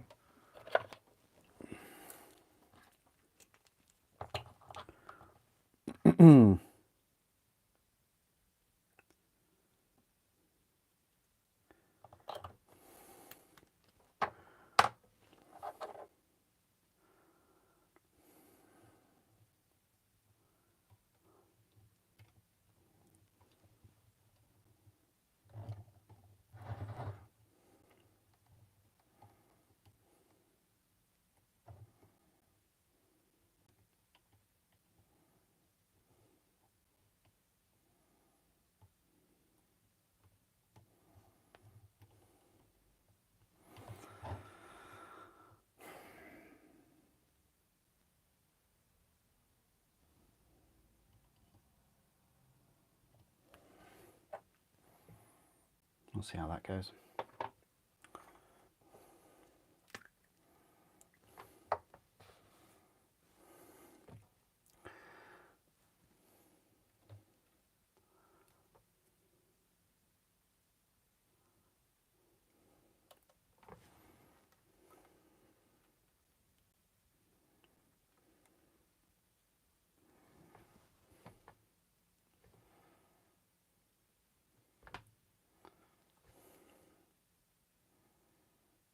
I want these lenses to be bronze, you see,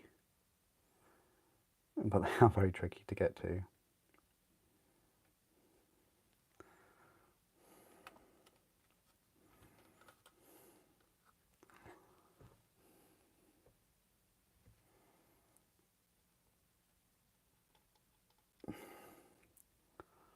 Come on.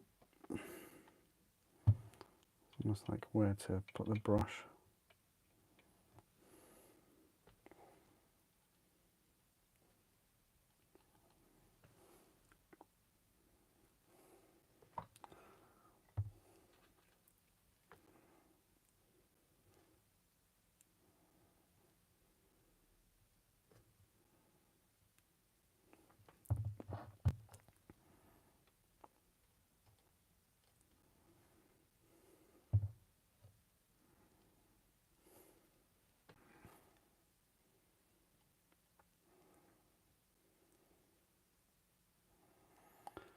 I guess this is like some kind of escape hatch thing.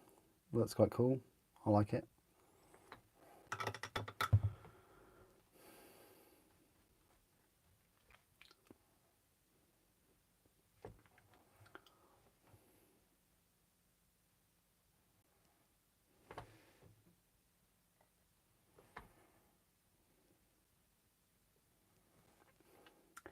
It's odd, Revan, because I wouldn't use that wording. I wouldn't say that Forge World have been folded into Games Workshop. Forge World was created by Games Workshop. They've always been Games Workshop. And a lot of the resin miniatures that Forge World made became plastic for Games Workshop. So it's a very loose thing that's happened, is that all that's happened is Forge World store has been placed kind of within Games Workshop store. That's all that's happened. I don't think, I wouldn't read any more into it than that. I don't think it means they're going to support more resin kits. If anything, they'll support less resin kits. If Games Workshop had their way, they'd want everything in plastic.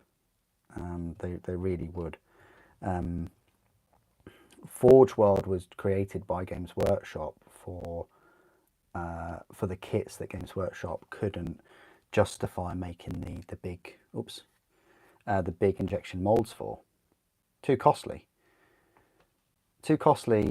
back in the 90s and early 2000s to make a plastic injection mold for a Baneblade tank.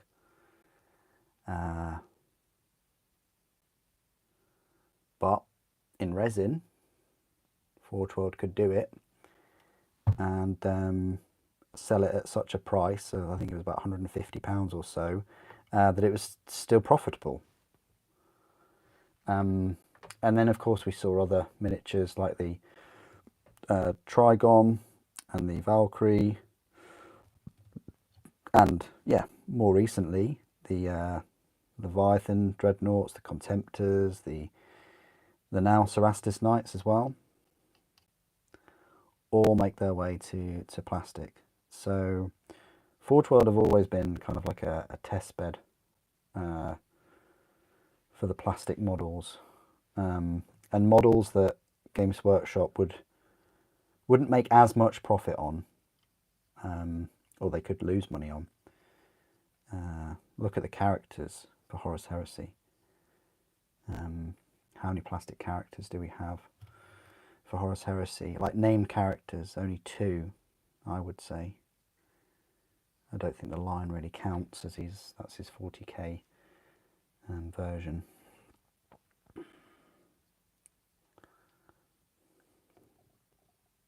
But yeah, if anything, I think less support. I think things are harder. The website's rubbish anyway. It's my quite honest opinion. I haven't met anyone so far that has said that they really enjoy the website and they think it's a marvel of the modern age. Everybody that I've spoke to said it's not very good. It's hard to find what you want, and even when you do find what you want, it's tricky to navigate.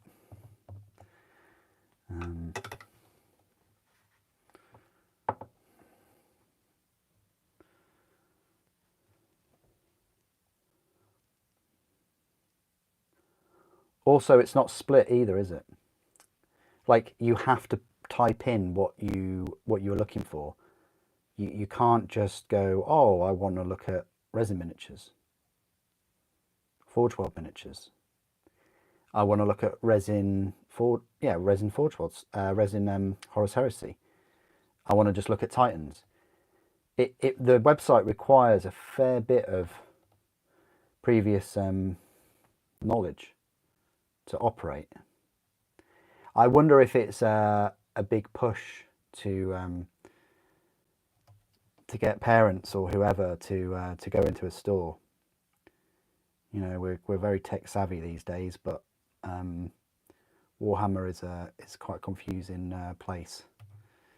If little Kevin or Karen want a certain miniature and things, I wonder if it's just come into the store instead, because the people in store know how to operate the website. And while you're in the store, we can grab a few more sales from you. I don't know. I haven't got my tinfoil hat on about it, but it seems really bizarre that they would take something and make it more complex. But and pay for it as well. Pay for it to be more complex. Just to me, it just doesn't make sense unless it was by design. You know, they're not a startup company. You know, they are a multi-billion-pound company, and expectations are warranted for a multi-billion-pound company, worldwide company with worldwide releases. The website certainly doesn't reflect that right now. Griggs was just straight in there. Savage. Website's trash. Savage.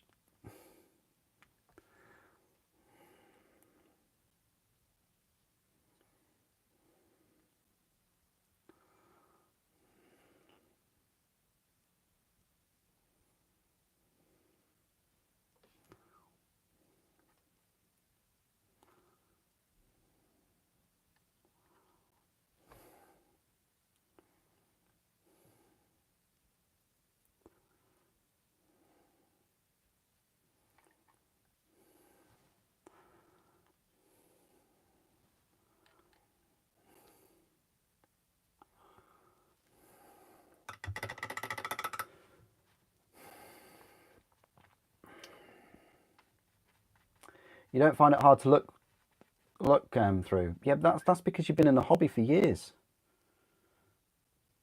You know your way around. You know terms like Tau and Eldar and things like that. For new people, it must be a very strange place. Have you ever thought about that? Like take a step out, take a step back, think outside the box, and you know, try and imagine yourself without your say Warhammer updates, if you want to put it that way. I'm not. My statement isn't that I find it difficult. My statement is compared to what it was before, it's an absolute minefield, really.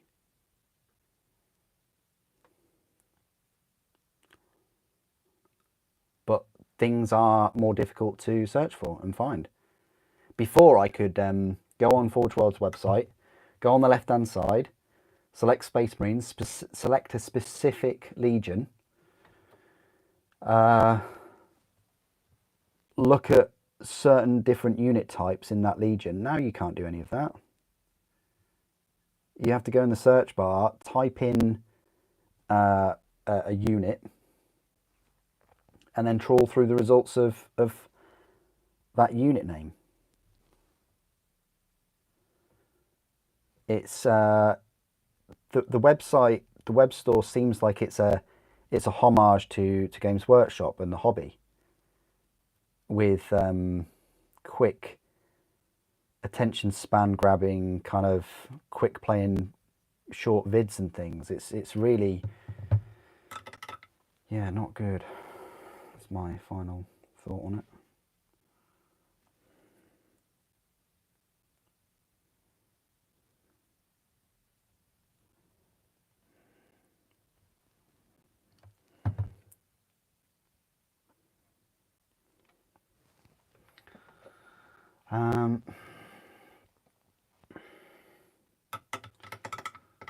They removed the colour guides. I think that's not the only thing they removed, is it? They removed lots of things, and unfortunately, their codexes and army books don't keep up with those losses. You really have to search for paint guides and colour guides and things, and you shouldn't have to. Really, it's one of the main pillars of the hobby, painting. Bundles as well. They should do more bundles. They should do a loyalty scheme. You mark my words, they will do a loyalty scheme. They're under a lot of pressure to do one. They should just do one. You know, cost of living and all those kind of things. Everything is more expensive than it used to be. It will hit Games Workshop. No one's really escapes that, and when that does hit, they will. You'll see some kind of reward scheme, discount scheme, bundles, which is really surprising. That one example of that right now, which I'm not sure many people realise, is the lack of stock of the battle forces to third-party sellers. Again, with my tinfoil hat on, that is to maximise profits. They have plenty of those models, plenty of them.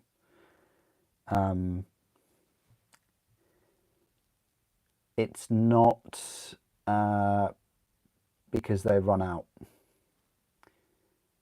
This is the first year they've done this, where it's always been limited stock, but Element Games for one, it's unheard of that you can't pre-order the battle forces. You have to, I say have to, it's Games Workshop's decision to limit those.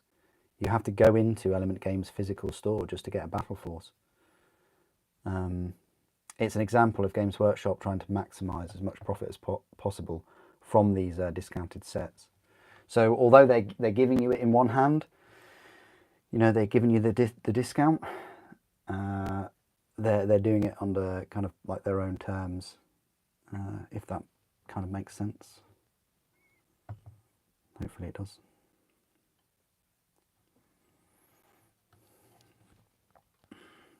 You know, and it flies in the face of my advice that I give people, which is, you know, keep those crystal codes and points and things up until the battle forces release, and then spend them all on those. You can't really do that, and I don't know whether that's going to be the same for next year. I would go out on a limb and say it is going to be exactly the same as next year, but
oh yeah, you only have to look at how aggressive the release schedule is. You know, releasing all Tyranids in one day, releasing all Space Marines in one day. To me, that screams of a company trying to maximise as many sales as possible before the bubble bursts. That's what, you know. It's crazy the amount of releases that they've had. I'd like someone to do like an analysis of the whole year, really, of just how many releases they've had in 2023. I think it's been crazy. I think it's been the most releases in a year as I can remember.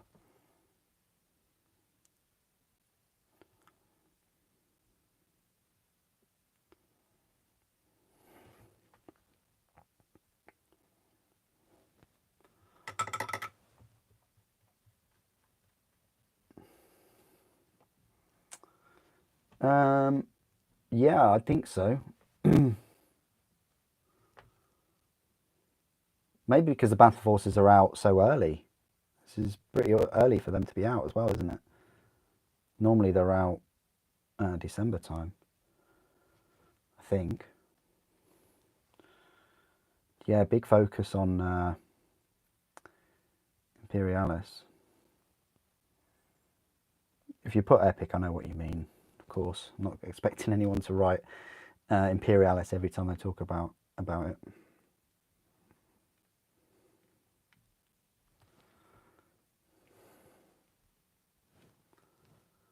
Well, I hope you're all having fun. Building, painting, whatever you're up to. I'll have a bit of a break after this. I don't want to be sat for too long in one position. But then I will be building the word bearers. That's like my goal today.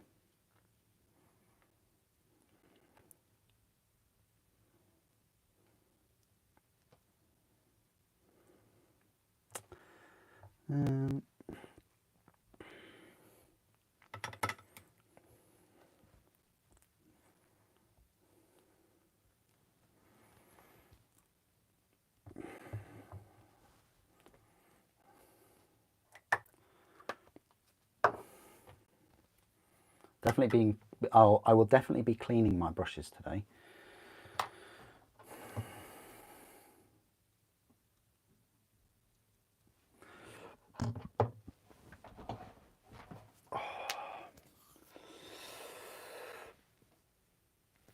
Yeah, good point, Lynx. Yeah, good point. Yeah.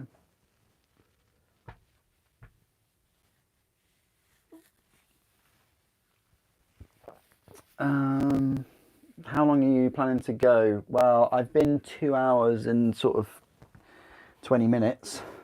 I plan to go until probably 1:30 maybe. So another kind of 40 minutes to do my usual 3 hours. I think 3 hours is a decent chunk of time to be live streaming in one go. Considering I don't do anything else in the live stream other than either build or paint. You know, I don't eat really. If I do drink, it's just like a little bit of a drink, isn't it? Just turning the Warlord round. Just because I want to check out the rear. Always check out the rear. Okay, so in terms of this then, interesting. So I didn't actually, wow, that is odd. So I didn't actually, yeah, just checking out the rear there. It's almost like the Warlord's walking into the wall.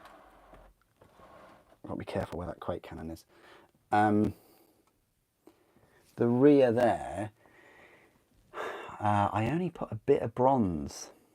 I wonder whether I could have put the bronze along there, and maybe the casing of the vents. I like that though. I like that I did the rings around there, and then the heat sinks themselves. He's like the Juggernaut, just going to plough through the wall. It's fine. It's fine. Got flashbacks of the assault on the Imperial Palace or something.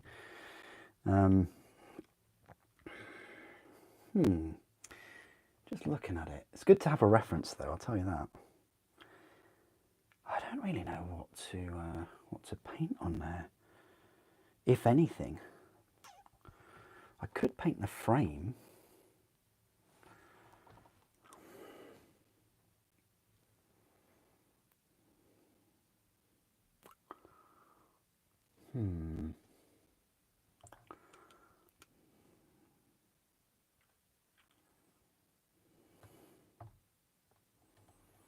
Okay.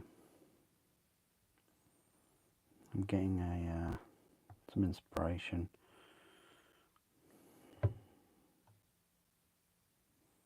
Okay, I've decided what I'm going to paint.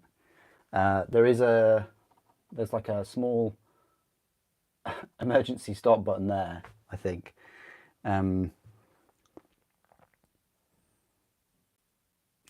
I know what to paint. Is that an elevator at the back? It's a bridge. This kind of folds out and then keeps going forward. So that's how you mount it. Is there would be a platform or whatever, and you'd mount the Titan that way.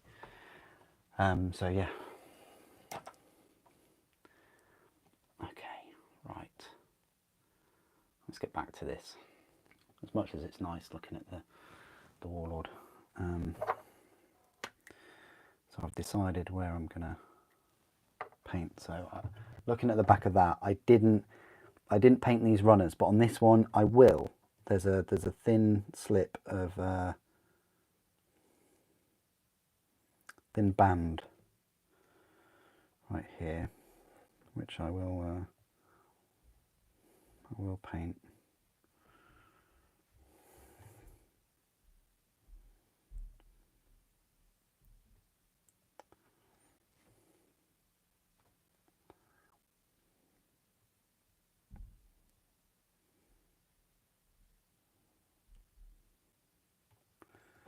And then also looking at the rear of that Warlord, I'm going to paint these things. I don't know what they are, but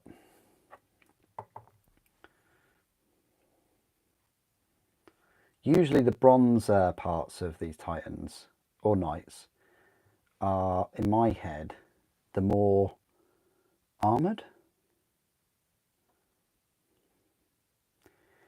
Like they've got an extra coating, not PVD or anything, but they're just more sturdy. And I think this works. This will give it a bit more of a contrast.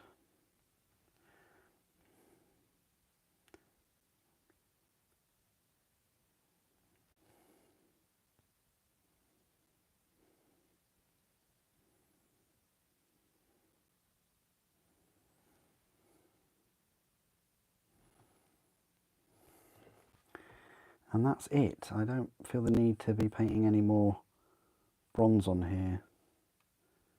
Sure, I could paint these two pieces, which, you know, if I did that, I'd have to paint like in between the grates, which I'm not going to do. But I would like to paint these pipe, I don't know what you call them, connectors. These seem like they are additional, like a little bit of extra armor.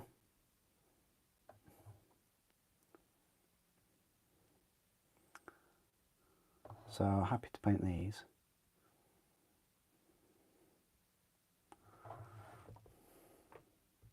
Did I say happy and paint in the same sentence there? Super is a changed man.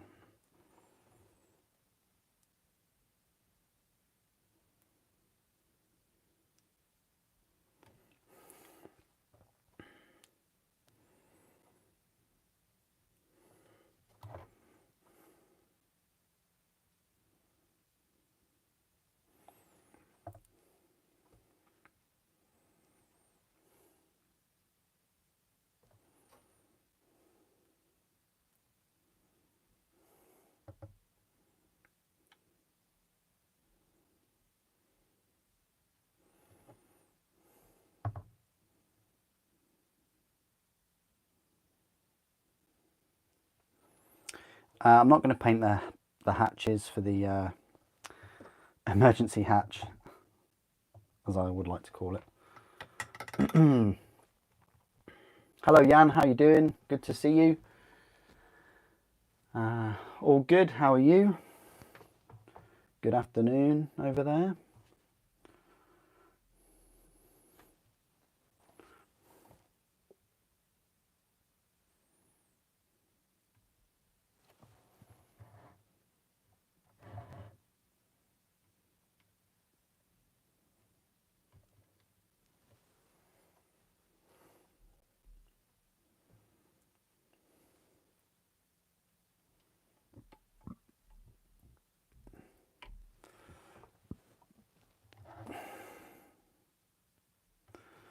What I'm going to do, I know that the super glue is it's definitely dry, but moments like this, you can never be too sure. And painting, a little tip is painting near super glue that you're not 100% is dry can lead to disaster with any paintbrush. I know there's a screen freeze, by the way. So rather than risk any damage to any brushes, I'll just use a cheap brush to do this bit. Because you get a little bit of super glue on those brush tips, and that is gonna ruin the brush. I've had that happen once. Luckily, it wasn't on a Winsor & Newton brush. It was just on a GW brush. But it's not. And the reason why is moisture. Just the moisture of the paint and any shade or whatever can reactivate that super glue.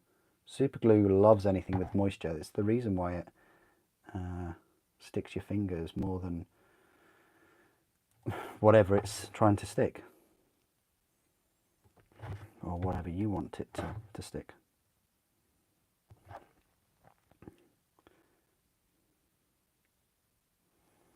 So yeah, reactivating super glue is not something I would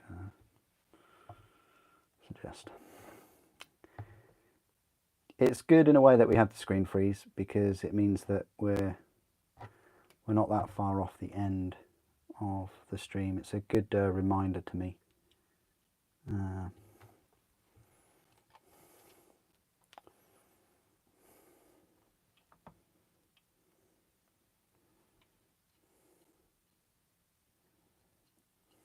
Okay, I think it'd be the second coat that would go for on there.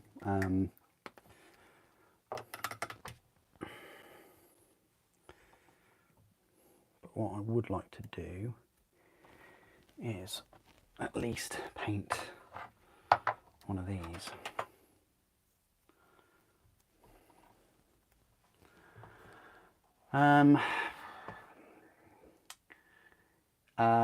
Good. Good, Jan, that's good to hear. You're studying for chemistry. Is it mitochondria as a powerhouse of the cell? Yeah, nice one. How long does it take you to paint a Titan? That's a really good question. They're each a little bit different, and it depends what I'm doing with them. I mean, yeah, if I'm like the Warlord took a year and a half to build and paint. I mean, obviously I was doing other things at the time, but yeah, to paint one from start to finish, I don't know. I've never really timed it. I'm not really like competitive with it. I mean, the only reason you'd want that information is to sort of compare it. I mean, because that information by itself is, well, useless. Everybody has different painting speeds and things, I think. So, you know, it's hard to judge. If I would guess how long it would take me if it was the only thing that I could, if it's the only thing that I would do, I probably could get one done, like the painting side of things, with everything else that I do, maybe in like 2 months probably. But I am like the world's slowest painter, so again, that information is probably not really relevant. You're probably a faster painter than me, so you could probably paint one quicker. The thing is, as I've always said, there's much less of a rush with these kits than any of the other kits that they make. You know, with like a unit of Gene Stealers or whatever, you could raised the point that you're building them and painting them quickly for a tournament. You can't really do that with Titans. And then there's the cost aspect, you know.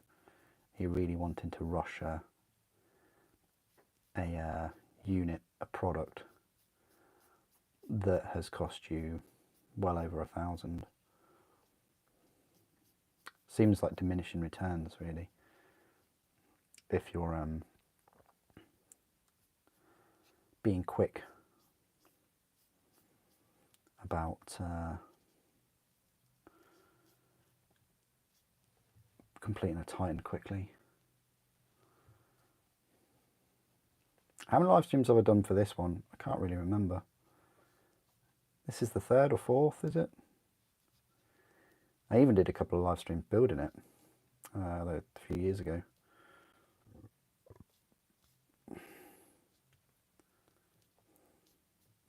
This is very, very rough black, obviously, that I'm painting.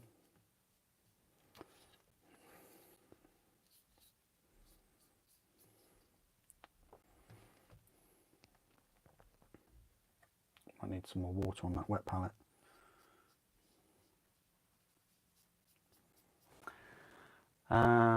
Yeah, I probably will need to put the charge in.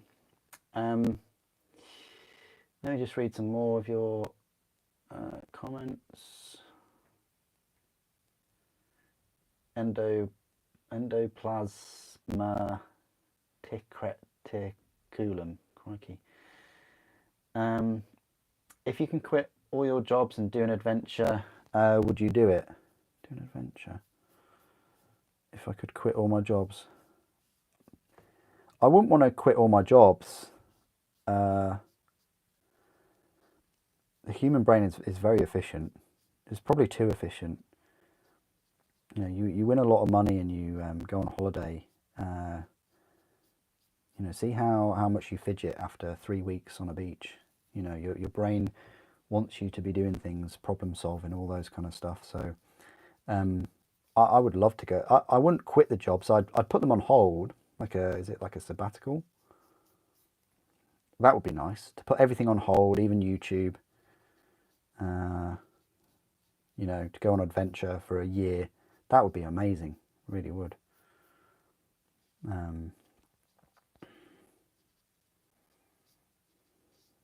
See more of the planet.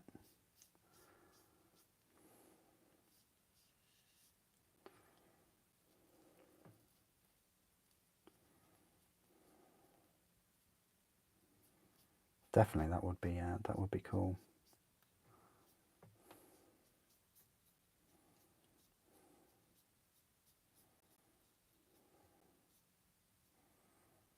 But to quit the jobs? No, I don't think I'd quit them.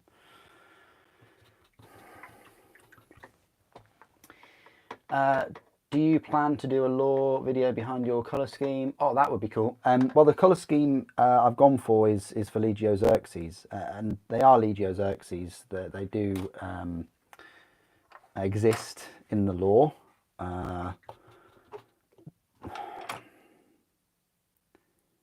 But so there is a little bit of lore behind them already, but I'd love to expand that. I really would. Yeah, definitely. That would be so cool. What paints do you use? You have AT, Warhound. You're struggling on a colour scheme. Do you have any of the Adeptus Titanicus books, or you know, if you sort of Google the books, you might get some Titan colour schemes come up. Check out my Adeptus Titanicus book videos, because I go through every page, and that shows all the well, it shows a lot of the Titan Legion colours. So that might be a useful video for you to watch. Get some inspiration. What colours you want to pick for your Titans. That's fine. You can replicate the livery. I've got this model somewhere nearby. Oh. What have I got here in this box?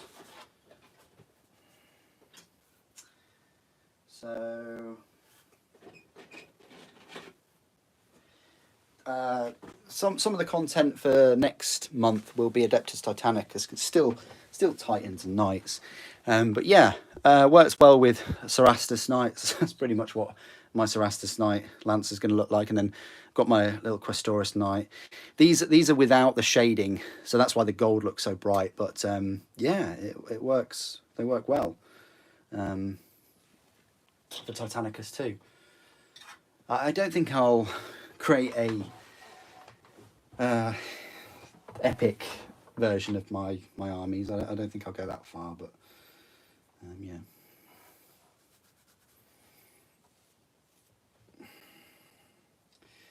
I think it's about time we do a second coat of the bronze. Or we could actually work on these wood shields, you know. Yeah, let's do that instead. I'm trying to give you as you know, variety as I can in this paint video.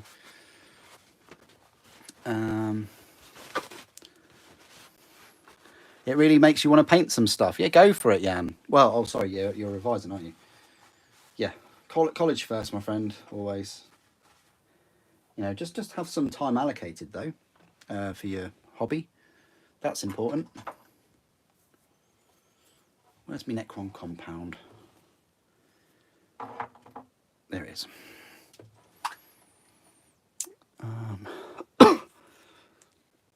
Yeah, definitely, you'll have more time.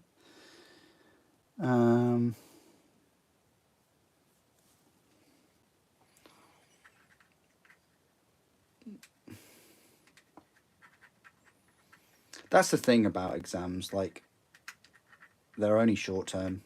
They'll come around, you'll do them, you'll get your results, and, you know, the results could affect you for life, no pressure. But, you know, that's a good thing if you do well in them. The hobby, it'll always be here for you. That's the thing.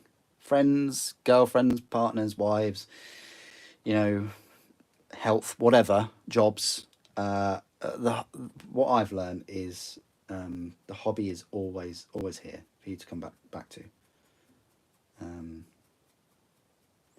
It may not feel like it if you've got projects that you want to complete, but trust me, it is. The hobby is here for you more than video games, I would say, because video games, you know, console lifespan, generation lifespan, you know, plus if you complete a game, you might not play it again. Whereas this hobby has been here for me since I was a kid. So and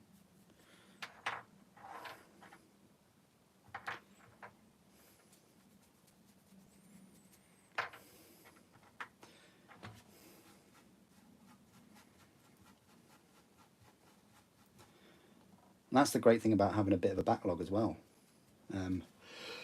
Oh, bless me, sorry about that.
Okay, the real reason I wanted to do these is to colour them.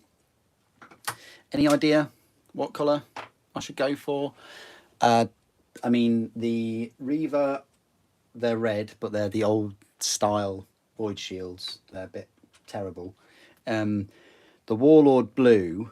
For this Warbringer, I wonder. What colour should we do, guys? We've got some candy paints. So we will use one of the candy paints. These are the candy paints we've got. I'm thinking orange, you know, but it could be green because I'm thinking, oh, we could go purple though, guys. Oh, right. Spoilt for choice again. Spoilt for choice. What did we say? Blue for Warlord. We could go for red or orange.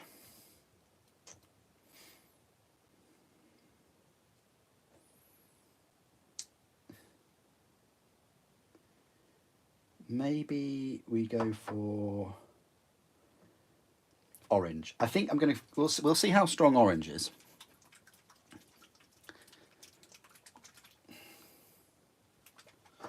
Yeah, we'll see how strong orange is. If it's not, we'll flip to red.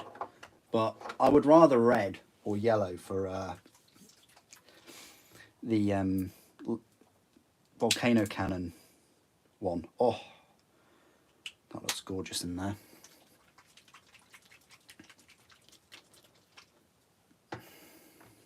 Where's the number 3? Definitely going to pick up another number 3 at some point.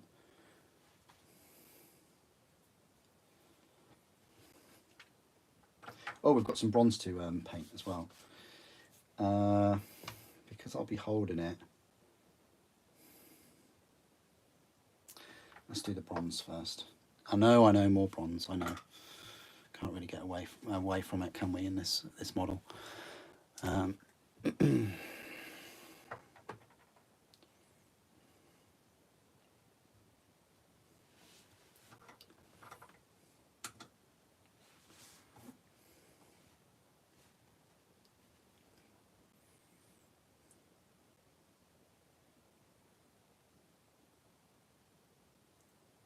Turned into like a bronze painting stream.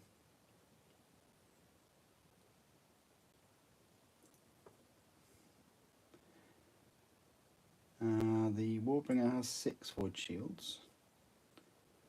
And the Warlord has 8. The Reaver has 4. Warhound has 2.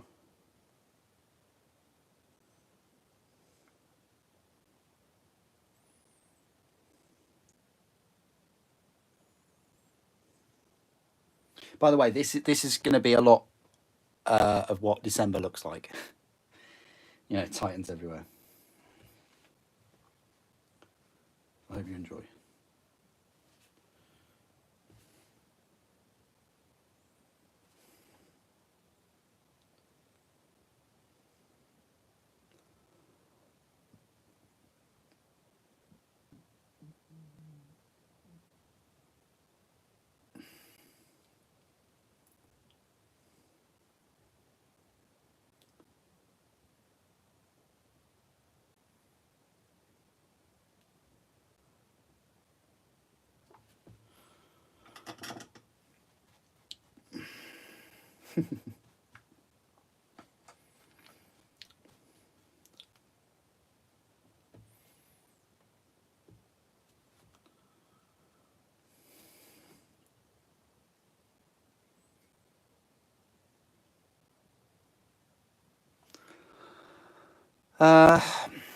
I wouldn't advocate stealing of any kind, Boris. Especially from the person that gave your life.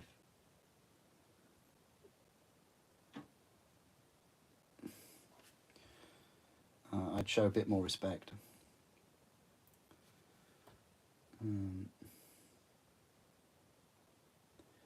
The thing is, if your mother really loved you, she would have bought you some Artis Opus dry brushes.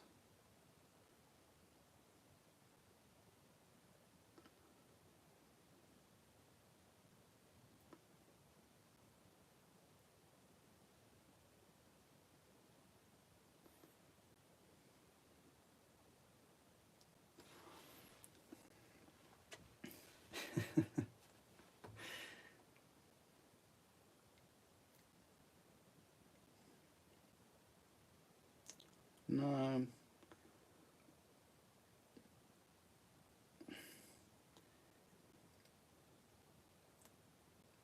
No, I still think that's called stealing. Whatever happened to manners?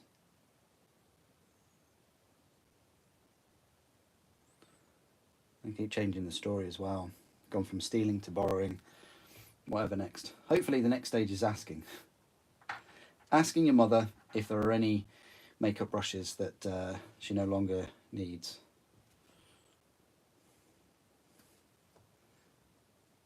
That would probably be a good tip.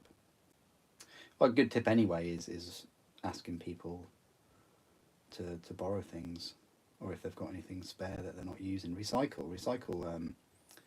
You know, damaged goods. Reuse. Yeah.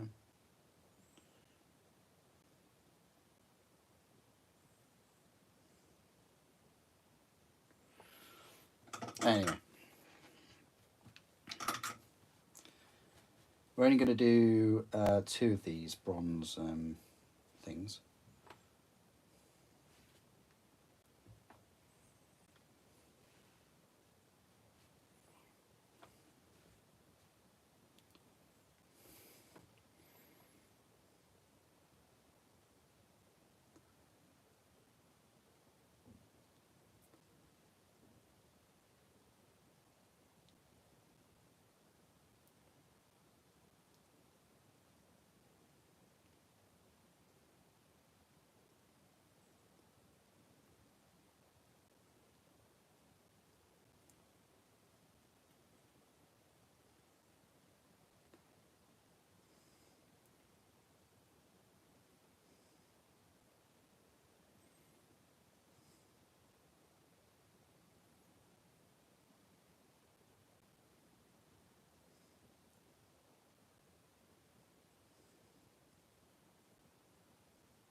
Because we're going to have a crack at that orange. See, I honestly can't remember whether I painted the dots white or just painted the candy colour on top. I think I just painted the candy colour on top.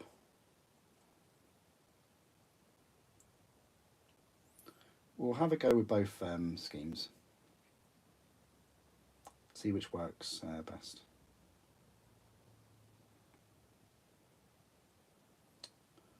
I'm thinking maybe the white would work well. That will pop.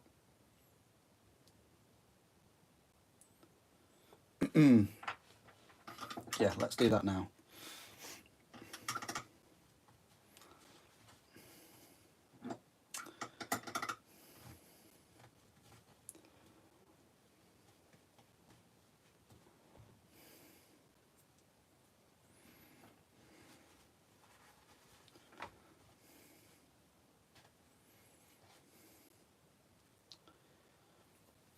For me, I think brush prices are sort of negligible anyway, really. I can't remember the last time I threw a brush out. I mean, obviously I don't really paint much, so... what should we go for white? Don't they do a nice white nowadays, other than... Yeah, they do Corax white, don't they? Rather than the layer. Let's have a pop at this. This definitely needs a go in the old Sonic.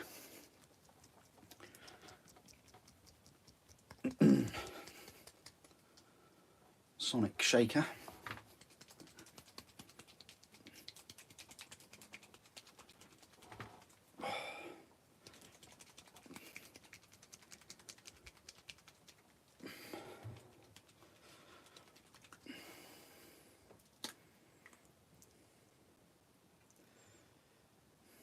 That definitely needs to go in the Sonic Shaker.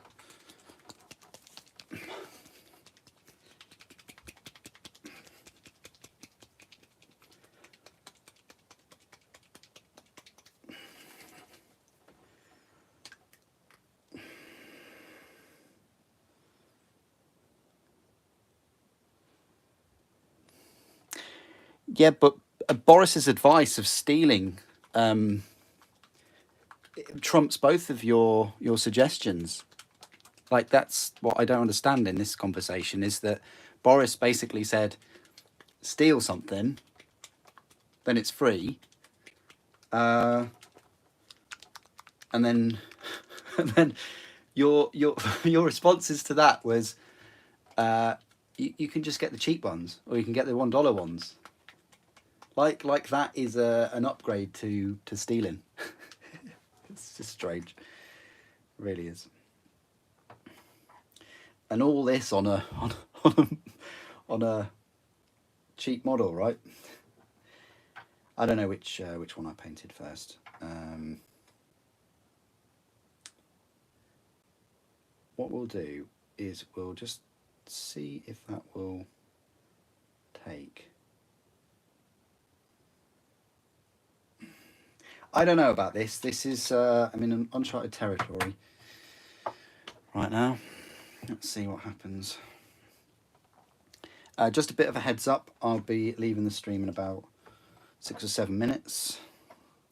Been here for 3 hours. I hope you've enjoyed the stream.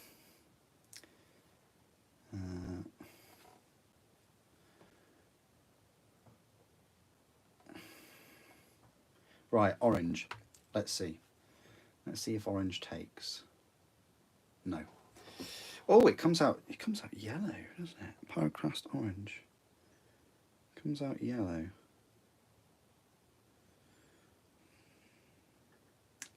It's nice, but it definitely comes out yellow.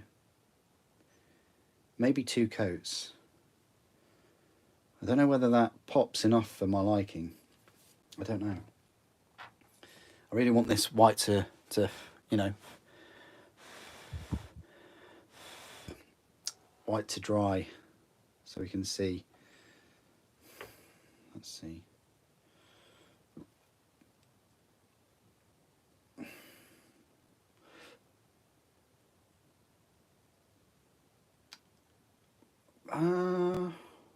Ooh. I don't know. I don't know what to think about that.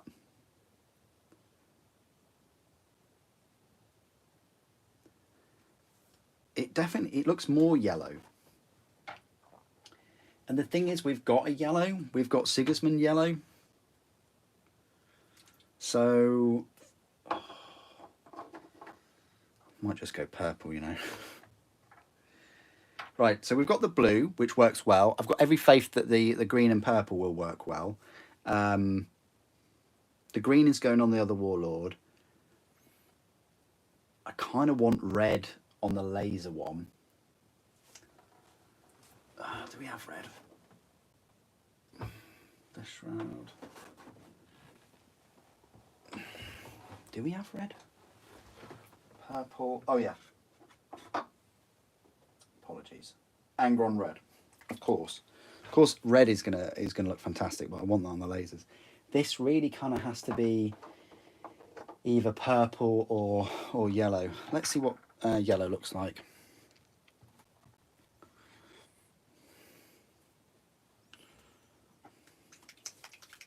Purple, yeah, I said purple.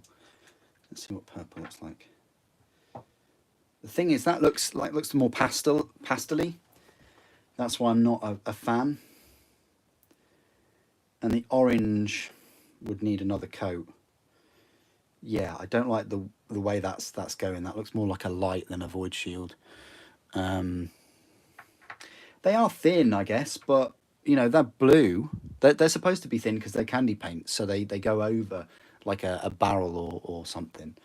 But that looks very pastel-y. I'm not a big fan of that. Let's try purple. Whoa, that's very, very bright, isn't it? Okay, let's see this.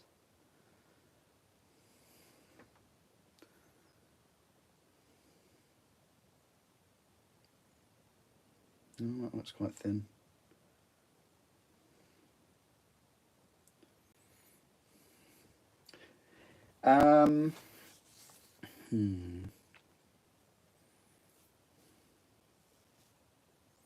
We're going to go for purple. I've made a decision. We'll go for a purple void shield over this orange, because the orange looks more yellow. That's the only issue. Unless we put another coat on. Let me see where it, because it should have dried by now.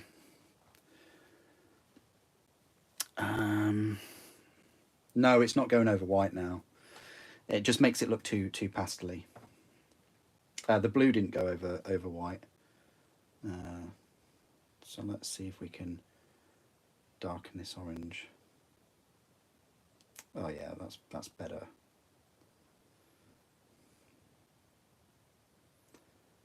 That is better, and it looks more it looks more gold.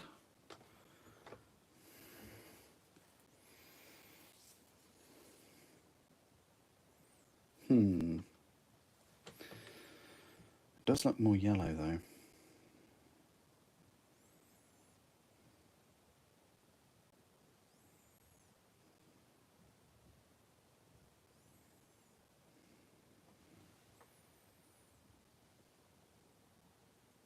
We'll go purple.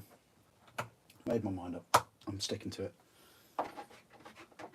Purple it is.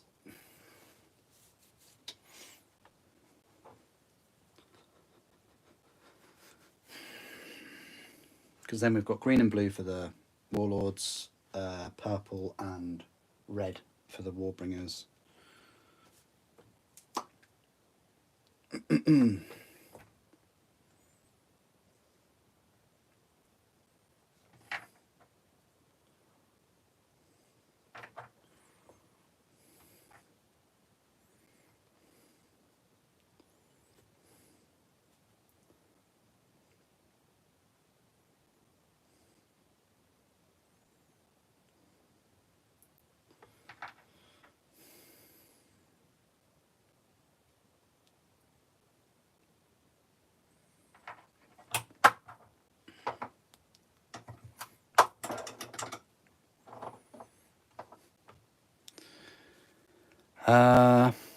Yeah, no worries, Lynx. Thanks for joining again, and I will speak to you later. Probably see you in another stream.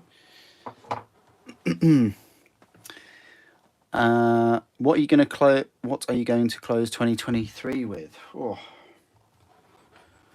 that's a good question. That is a really good question.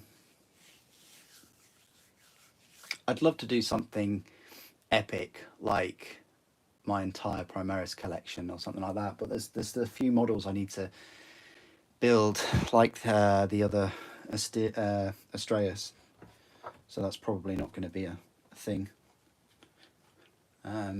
Maybe the Thunderhawk being painted.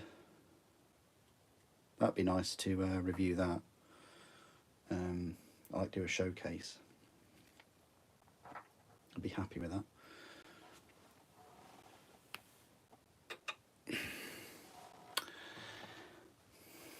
Right, I am gonna head off, but thank you for joining this morning and afternoon. Hope you've enjoyed it, and hope you enjoy all the content this next week. Just a little bit of a preview.